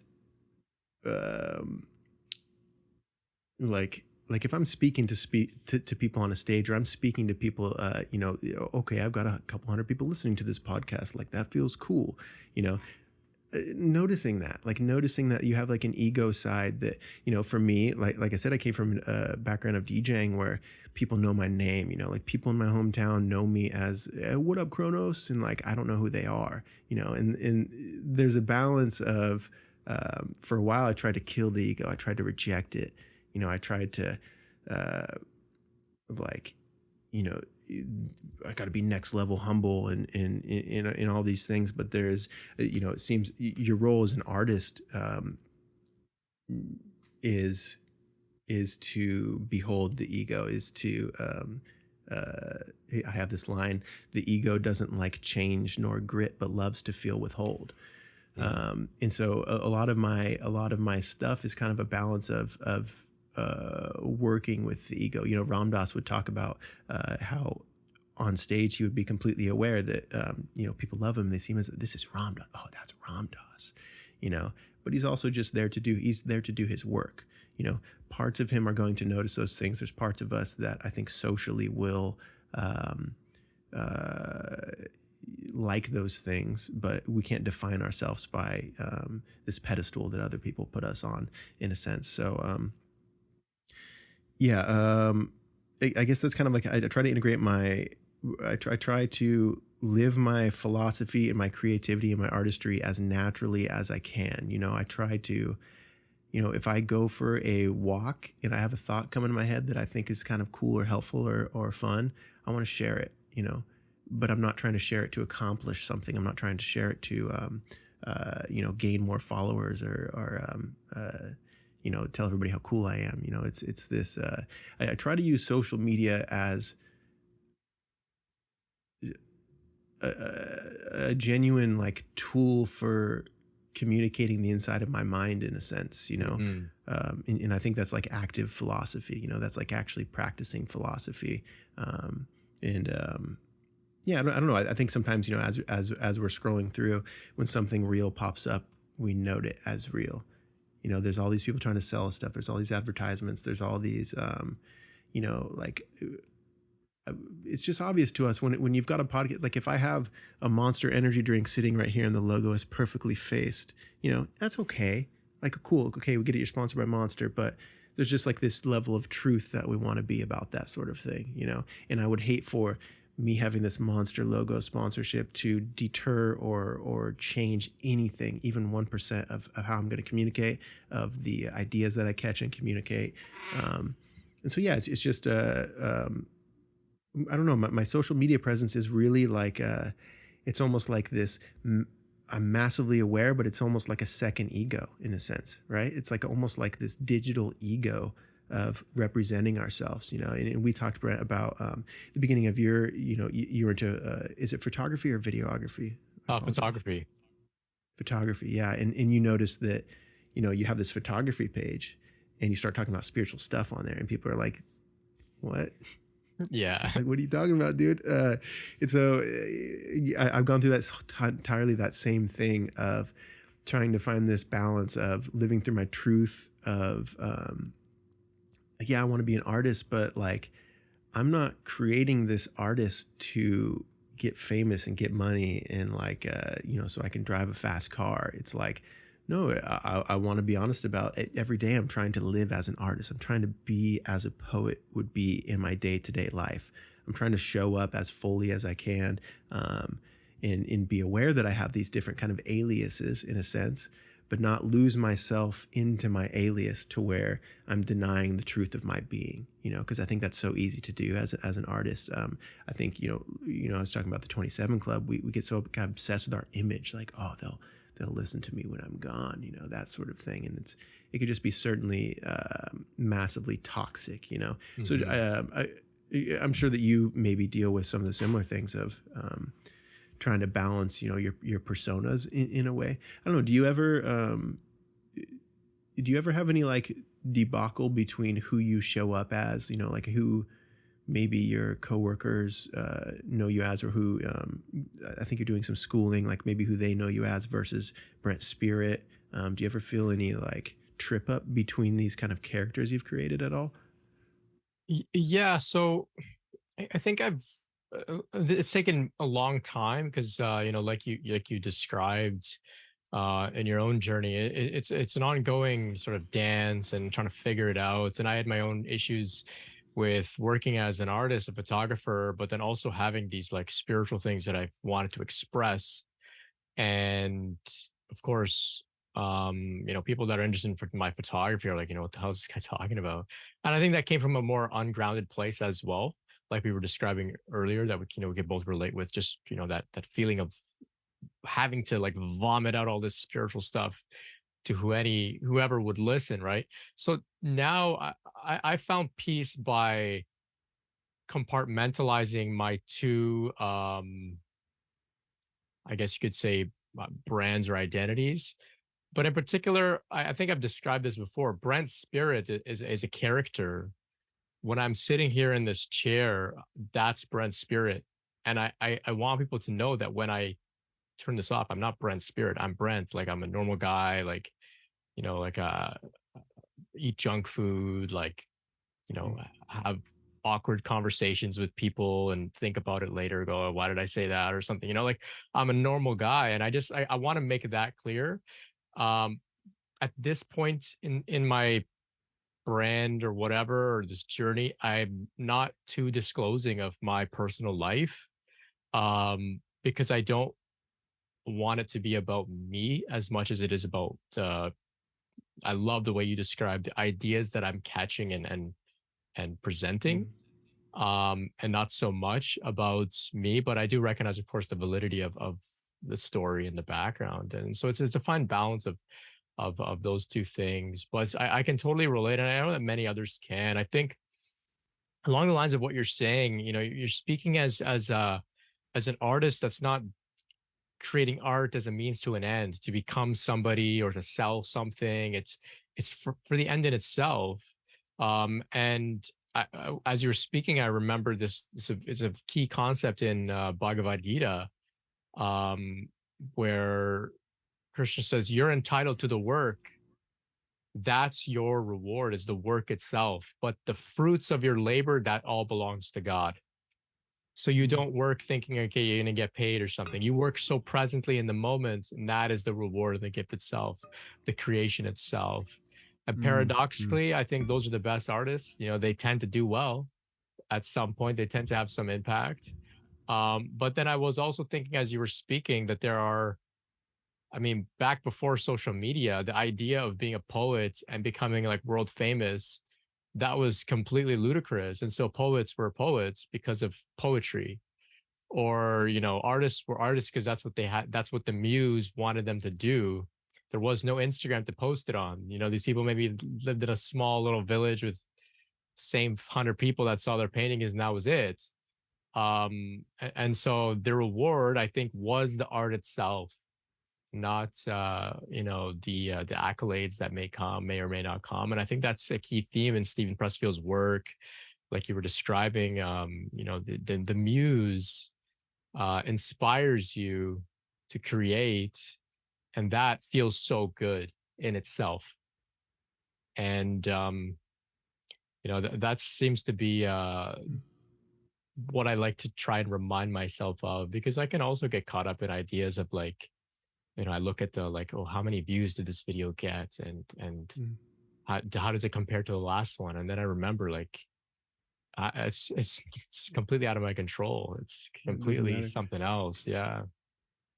Yeah, yeah. Whereas, if you had a boss or you have a sponsorship that's like, hey, your viewership is down, like you don't want to lose your sponsorship, right? It's kind of, I think in any artist or any creator who's using their creative stuff to pay their bills, I think that's an easy thing to get caught in. Luckily, I have my work in live events is separated from a lot of this work. As much as I try to keep it all kind of just like, there's no secrets with me. There's no, like if somebody on the job site, it's like, hey, I found your social media. What's this all about? Like, I would love to tell them all about it, but like right now I'm here, oh, you hired me to be a lighting tech today. So that's who I am, but yeah, I think, I do find it very interesting, like the integration of being an artist and making sure everybody knows you're an artist, or like being treated as an artist. I think we see it with a lot of famous people sometimes. We'll see videos or clips where, you know, like it's kind of has this "don't you know who I am" flavor to it, which is yeah, man. Like I saw this video once. I think it was Jay-Z on a subway, and he was talking to this old lady, and she was like asking what he does, and he's like, "Oh, I'm a rapper," and she's like, "Oh."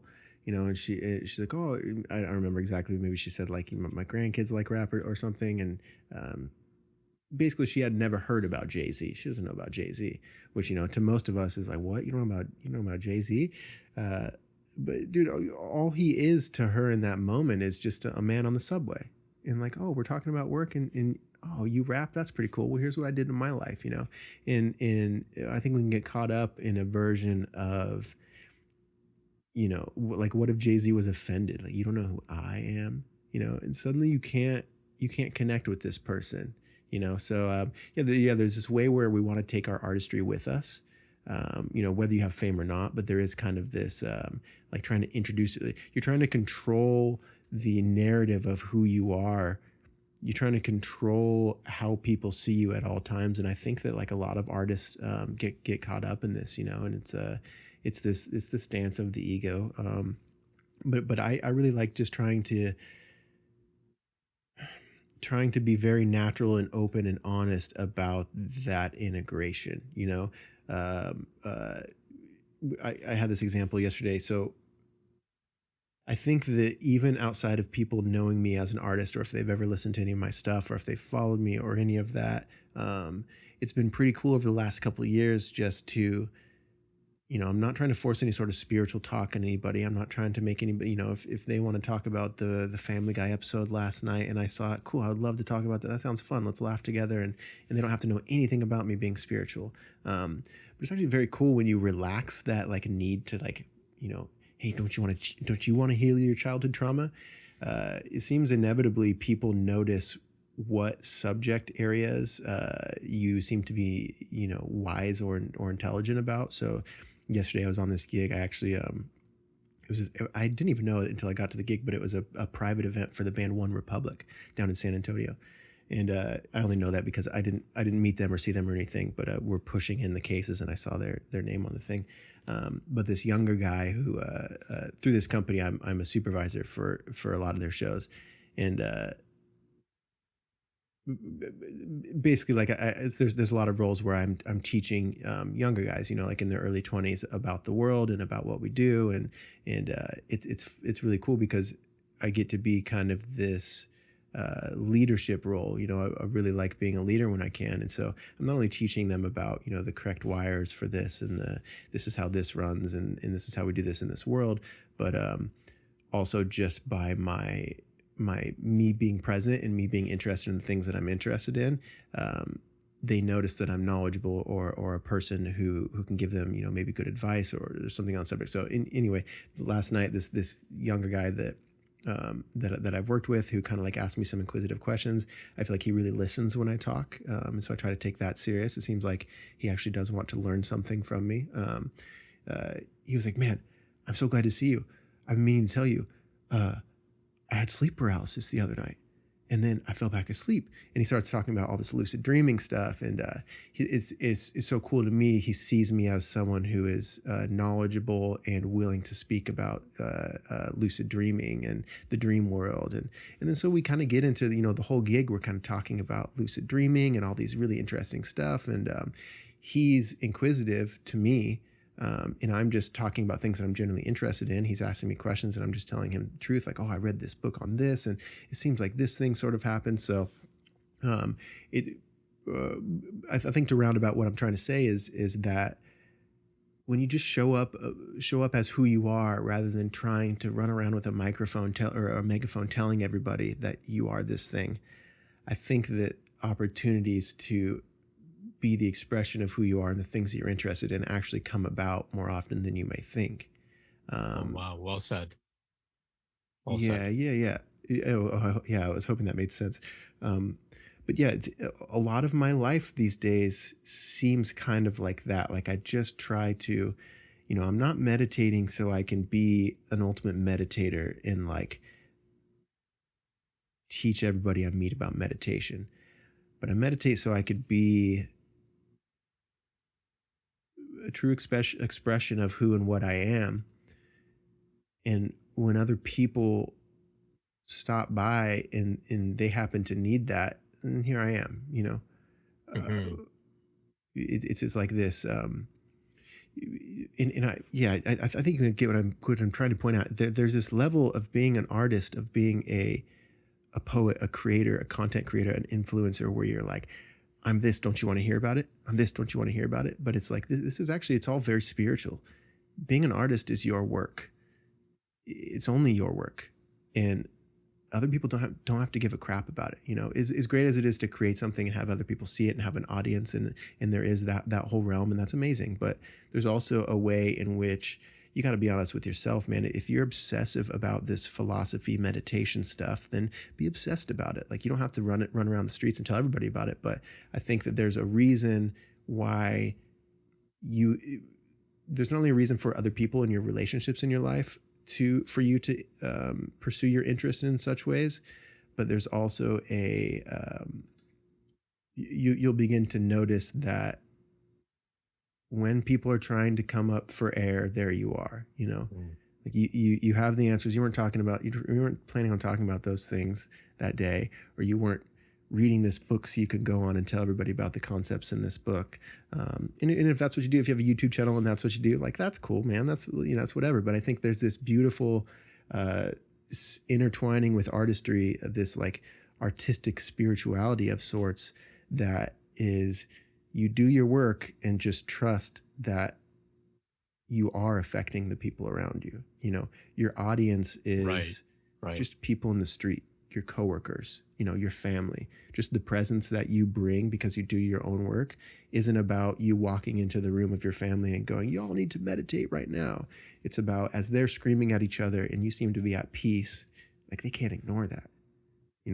Like they're going to start asking questions, in a sense. So yeah, it's just spirituality and artistry. It's very personal, man. It's very personal. As much as it's performed on the stage, as much as it's given to the world, as much as it's presented in this sort of way, it's deep personal work, and it's almost your job as you've spoken nicely about a lot of like Kundalini stuff is like spiritual puberty, in a sense. And it's kind of a lot of what it is. It's like this, your spirituality as an artist, I think, is a way of working on your maturity. Like you're maturing into what's trying to be communicated through you.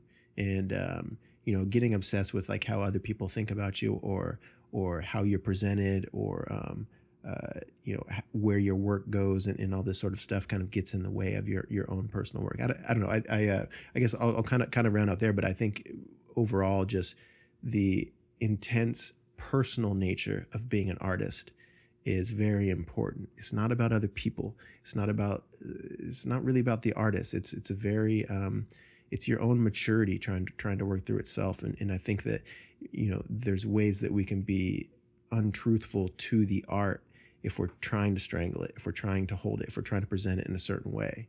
It's I don't know, it's very personal. Right. I love the way you say that. It is very personal. Spirituality, artistry. What's coming to me here is, if you're in a relationship with another person, your relationship between the two of you is also a personal thing that you don't necessarily present to the world. Whereas, you may see some celebrities, uh, whether it's staged or not, but they like have a TV show that portrays their relationship to the world, and it's now a public affair. Whereas our relationship with our spirituality, our relationship with our artistry, our art is personal. And maybe some of it will leak out into the public here and there. But I like the way you're describing that. And going back to the way that you're playing a sort of mentor. I don't know if that word feels right for you, but it sounds like that Mm. to me in terms of when you're at work and whatnot. I was thinking of asking you whether you'd consider yourself a light worker. Um, this idea of, like, somebody with some sort of spiritual intention, doing works of service out in the world. I'm interested to get your take on that, but it seems that you're living your spiritual awakening out in a very integrated way that is necessary at this time. What I've said before is that, yeah, I mean, I play this, spiritual teacher, and for the most part, those are the people that we hear from who write books, do videos, whatever. And others go through spiritual awakening and think, well, that must be the only job that's there for me now, is to, Mm. start being a spiritual podcaster or something.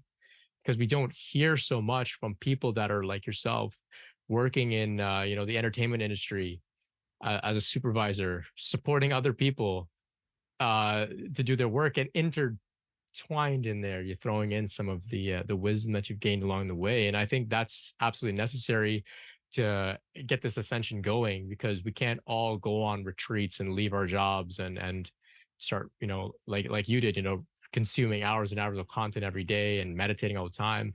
Some people, their satsang is, on the job, wiring up some lights and speakers and whatnot. Maybe that's what it is. I'm curious to get your take on that. How does that feel for you? Maybe I'm way off. Would you consider Mm. yourself a light worker? No, yeah, I really like how you pointed that out. I don't think light worker is a term that I use, but obviously it's in my vicinity. I hear it all the time, and I like it. I like the way you describe it. I think, yeah, even before my spiritual stuff, I've always been a bit of a chameleon.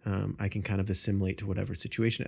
There's a lot of ways where I think that kind of like my childhood traumatic, you know, I basically realized from a young age, oh, nobody's taking care of me. I've got to figure out how people work. I got to figure out how society works. I got to figure out how to like take care of myself. And so I was very observant of everybody. I watch everybody, and I, my way of learning is kind of like, oh, okay, so people do that. I understand. And then I would go and act, it's almost the birthplace of people pleasing in a lot of ways too. That's been a lot of my journey, is kind of unraveling that. But my chameleon nature allows me to connect with people in a way that kind of like penetrates and reflects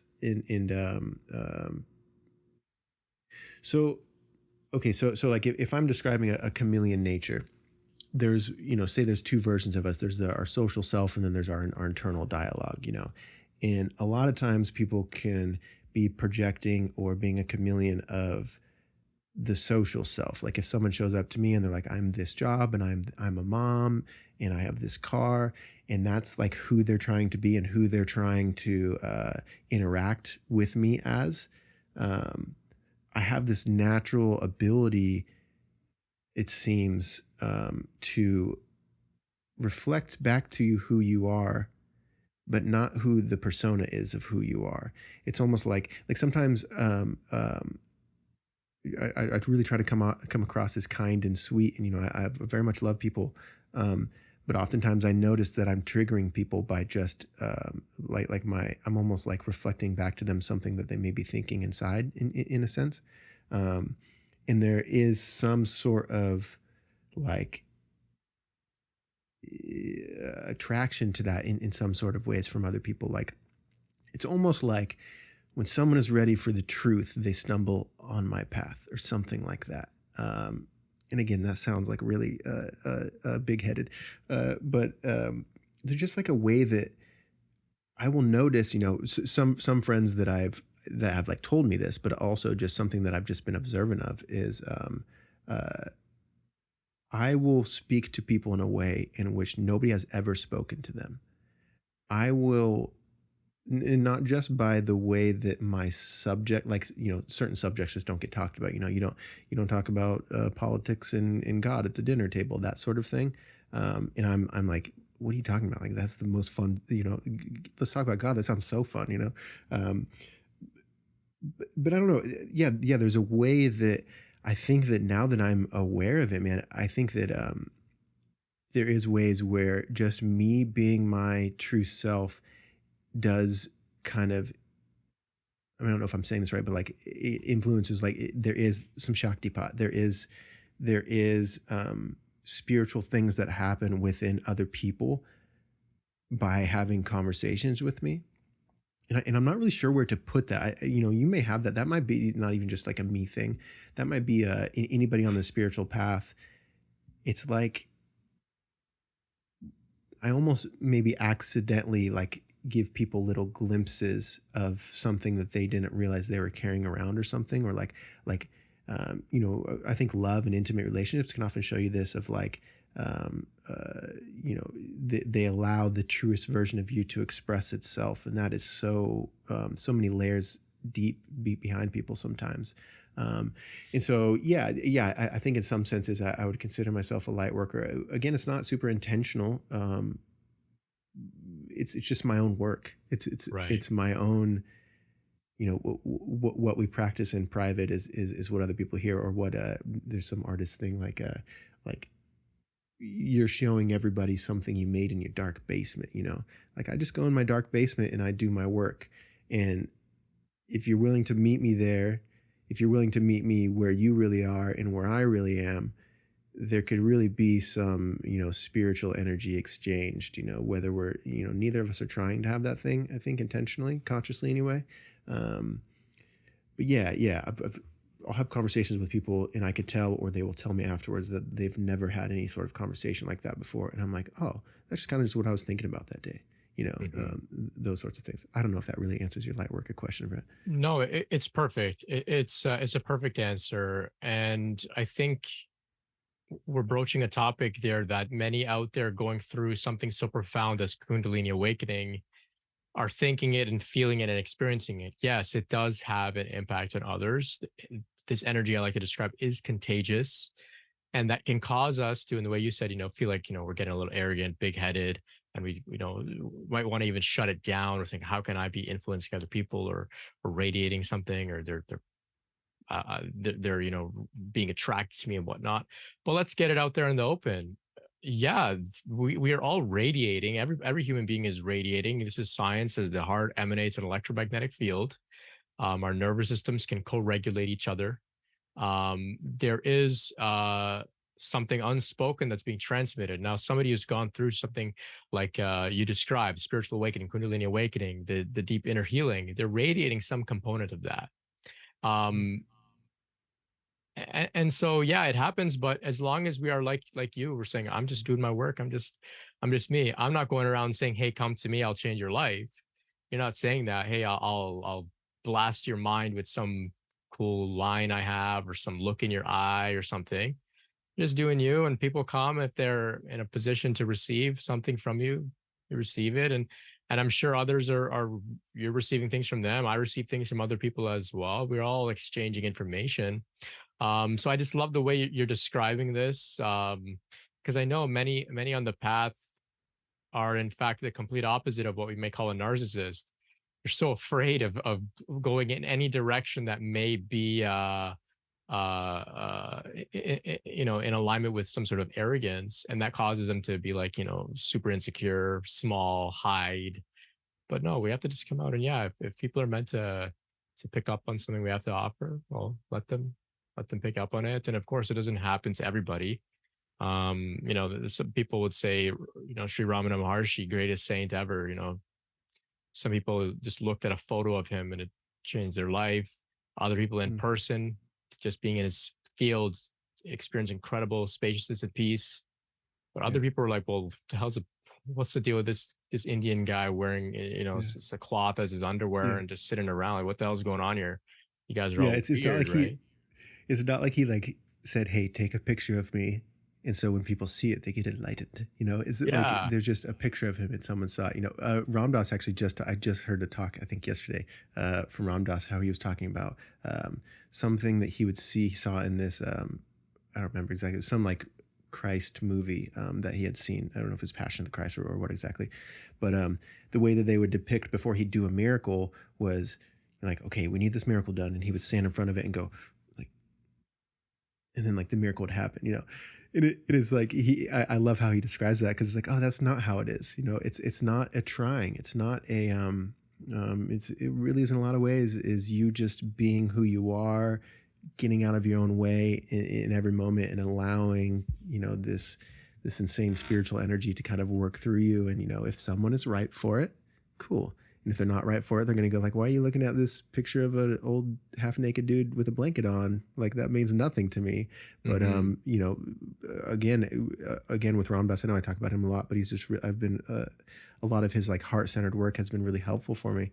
But yeah, it's I don't know, man. It's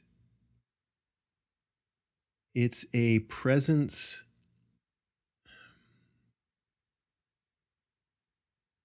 I don't know. I think it's very fascinating, like the word ripe that he uses. Now, Yeah. I wonder if you think about this, like what is it that makes, like if I'm sitting here with, say my best friend from childhood, and we've had a lot of similar experiences, we're a lot alike, we're best friends or whatever, and I'm listening to you on a podcast and you say something and I'm like, what? Hold the phone, pause it. What? That is the craziest thing I've ever, like, my mind is blown by it. And he's like, what? Why is that important to you? Like, what is it that makes me so ripe to hear that thing at that time? In like, I think that's rather fascinating. Why is it that I had these experiences? There's studies about mystical experiences where, people who just live their everyday to day lives. Maybe they've done psychedelics one time. Maybe they've had, in a church setting, they've had like this profound, what they would call, a very important part in their life, like a very life changing, reality altering moment in their life. Some of us, it could change the trajectory of our entire life. It could change the course of everything about us, and that seems to be what happens with us with Kundalini is, we have these profound spiritual experiences, this initial kind of awakening.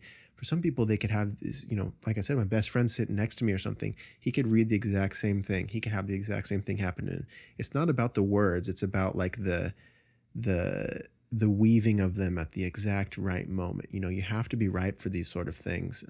And I think, I don't know, man, it's just very fascinating. What do you think? What is that? What is like, why are some of us more ripe for these certain moments than others? And what is I mean, what's the playbook here? It's like a koan could be so profound to me, but someone could listen to it and not hear the same thing at all that I heard. It's crazy. Yeah, I think it's got a lot to do with the uniqueness of this path, that we all have different things that we're working out.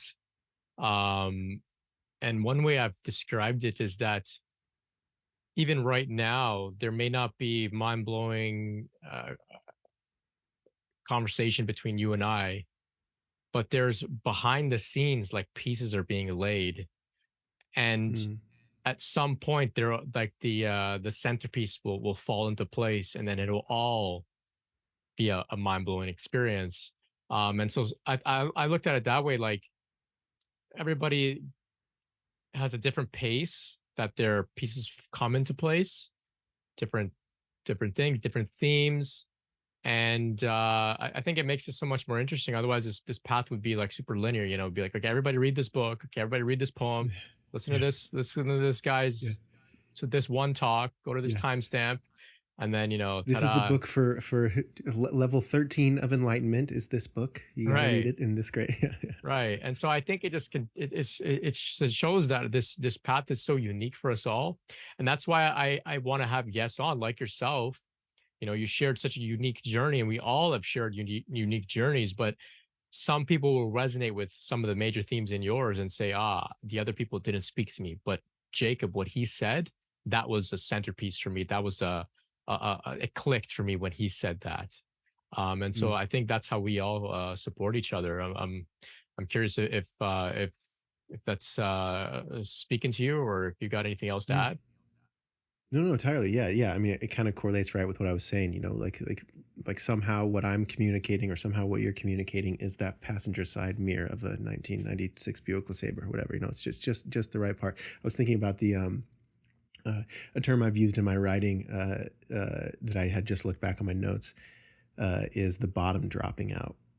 In a lot of like the spiritual practice is just a continuously the bottom dropping out, and you know, now it's a very exciting thing. It's like something you almost want, and there's almost like a desire for, oh cool, I could have another revelation, you know, because awakening is not a moment, it's a continuous, you're consistently awakening, and sometimes it feels like you backpedal, but then you realize you hadn't, and you're, you know, this whole thing. It reminds me of what I was visualizing when you were talking, Brett, was you know, those at an arcade, those quarter machines where you drop like a token or a quarter, Yeah. and they're just going back and forth. And if you drop the right token or the right quarter at the right spot and you angle it just right, it's going to push, you know, 5 to 50 quarters off, you know. Mm-hmm. And sometimes they're just little quarters being laid. There's just little tokens in our life that are, you know, being placed in the right spot, and they're stacking up. But when they drop out, it's going to be a big dropout, you know. You're Right. going to win big, you know. So, yeah, I think that's so fascinating. I love the, you know, it just seems like, you know, Ron Bus uses the word ripeness, or you're just ripe. And I've heard other spiritual teachers use it too. And it's really just a reminder to follow the path for you, or I'm sorry, it's a reminder to follow your path, not necessarily the path. You know, it's right up there in line with your goal is not to be a good meditator. You know, you're not supposed to be the best meditator. Like, I'm good at meditating now, I'm spiritual. You know, it's like, maybe that's not your path. You know, maybe it's not about sitting down to read The War of Art. Maybe it's about you're an extreme person who does things. You got to go all in, and so what you need is to put headphones in and buy the audiobook and run until you're finished with the book. You know, it's just like we all have. There's a very personal intuition for all of us. You know, it's not like you're, as much as, you know, we talk about tapping into the muse, and there's this continuous kind of collective unconscious that speaks to us in a sense, to use Carl Jung's wordings of collective unconscious.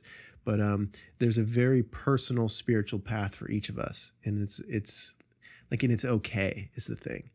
Your personal spiritual path is okay. You know, maybe suddenly you get this moment like me where you realize that you've kind of been a shitty person and you're not living to your truth, and the person that, you know, served you well for a long time was really great, but suddenly this person just does not serve who you want to be in the future. You know, maybe you realize that, and the answer isn't to sell all your clothes, buy white and orange cloaks, and join a Buddhist monastery. You know, maybe it's, man, I've been drinking 17 beers a night. Like, I'm gonna only drink 16 tomorrow. You know, that's an extreme example, but it really is like, you got to step on the path where you're at. You can't, as much as we could use other people's lives and their stories and their journeys as influences and inspiration and all this stuff.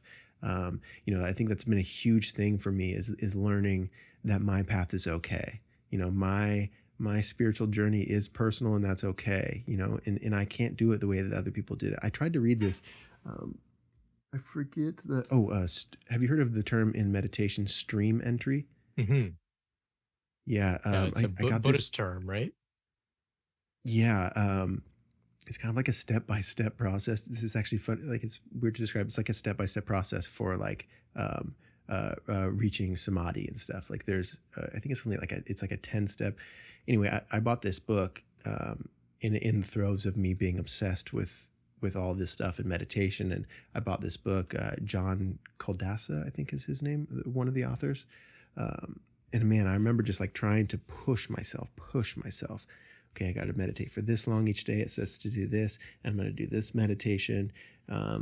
When in actuality, like maybe what I needed was to just walk outside in the morning and pull up YouTube and just click on whatever, like, oh, that seems like a cool meditation. I'm going to do my meditation today, you know? Yeah. Yeah. So anyway, I guess just like, just believing our own personal spiritual paths and stepping on it where we're at, you know, maybe we're 100 miles from the path. So we think, but you know, walking north towards the path, if it's north, is better than walking south, you know? Uh, so Yeah. just walk in the direction of what your spiritual path is, I think is what I'm trying to say here. Oh, well said. I think many will resonate with that and find some peace and acceptance of where they're at, because of course, sometimes people think they're doing something wrong, or that they're messing it up, and that because their path doesn't look like someone else's path.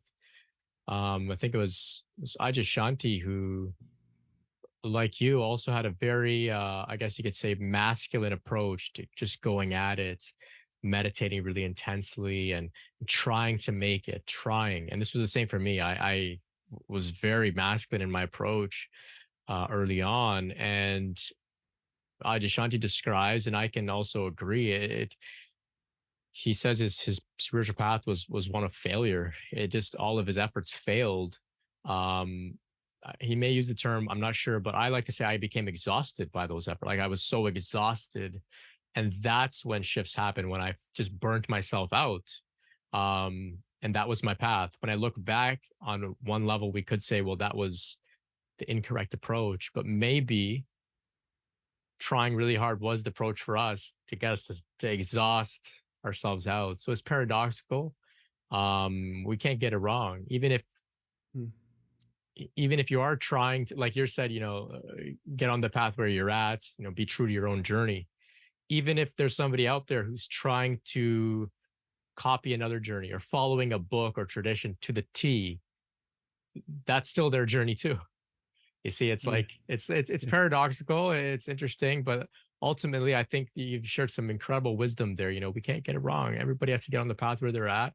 That's going to look different, and that's really my intention with having guests on this show, is to show people that, look, I can present my story and my ideas in my own way, but I don't want people to listen to me as if that's the only way. And so, of course, we've got guests on like Jacob to share your story that looks so unique and different. But of course, if we extrapolate, there are the overarching themes of introspection, practicing presence, getting back into the body, getting back into the world, um, living a real life, paying bills, healing, healing the inner child.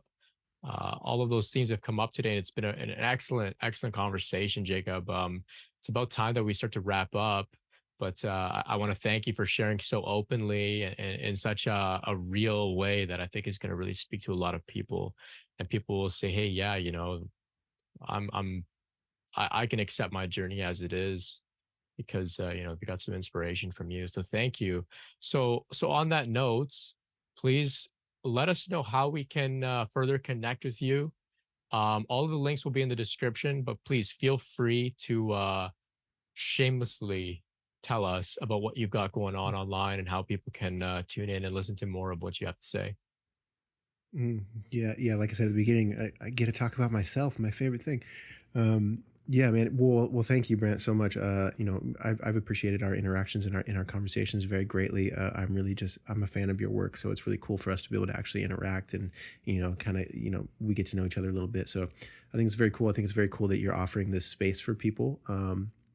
You know, dude, it's such a we've talked about this before. It's such an alienating journey, and you do feel you feel wonky, man. This whole thing is just crazy. Whether you use the terminology of Kundalini, or even if you use the word spirituality or whatever, we're going to stumble into our books and our learnings of what wordings and stuff make sense to us. Maybe it's through a certain religion, maybe it's through healing from that religion.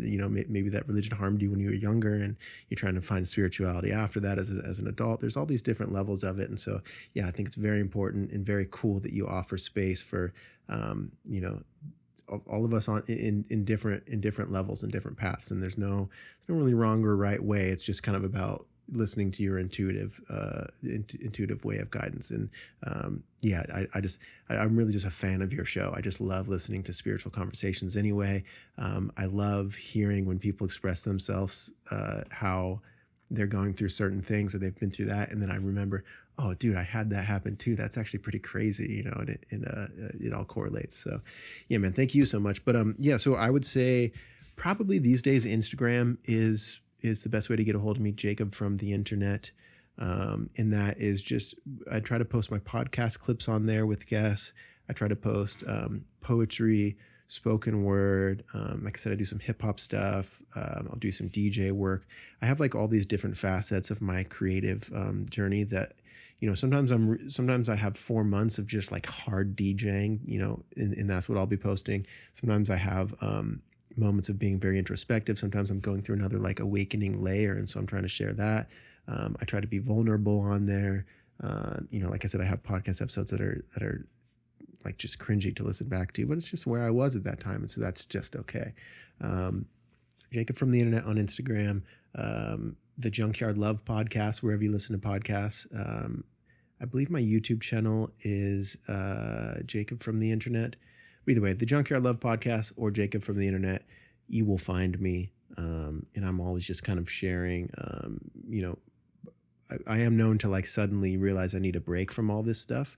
And so maybe I'll drop off the face of the earth for a month or two on social media. But for the most part, I like to post, I like to share my story, my thoughts. I like to share on my Instagram like things that I'm thinking about, or my poetry, or things that I've found in the world. Like if I'm listening to your podcast, Brent, and there's just this magical 23 seconds of you saying something, I'm gonna share that to my story. I think that's super cool. So yeah, I just try to, I'm genuinely interested in spirituality and self-growth and all this stuff. And so when I find little bits and pieces of it, I like to share that on my Instagram story and in my Instagram. So yeah, man. Great. So all of the links will be in the description to the Junkyard Love podcast, your Instagram, YouTube. I invite everybody to check it out. On your podcast, you've got some I think you call them solocasts, where you speak about your journey. You had a talk about your mental health experiences, experiences with cutting out addictions or addictive things, for some time and whatnot, and all very, very fascinating, as well as you've got some great guests on as well. And you give them a platform to share and explore. And I think even some conversation with some friends too. So I should invite everybody to check out the Junkyard Love podcast. Jacob, it's been an absolute pleasure today. Thank you so much. If anybody's got a question for Jacob about his journey, can leave a comment below on the YouTube, or of course get in touch, and I'll invite you, Jacob, to jump in the comments to respond to anybody that has anything for you. So with all that said, thank you so much, Jacob. To our listeners, to our audience, thank you so much for hanging out with us today. We really appreciate you. And until next time, much love and peace. Peace. Cool. We are recording. Yeah, I hope it was a bit clear. The rant, it's always interesting to talk about yourself. And, like I was saying, I've been thinking about how do I want to present myself? How do I want to present my journey? I actually didn't want to talk about the cocaine thing because I feel like it just feels icky, but maybe it's what somebody needs to hear. So it sounds like that's what needed to come out, I suppose. Hello and welcome to the Junkyard Love podcast.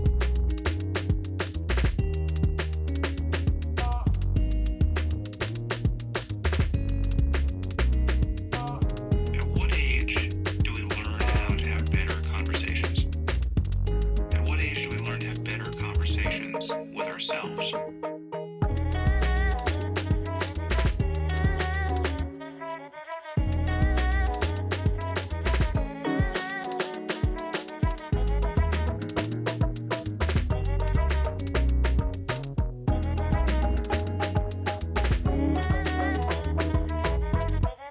Knowledge is power.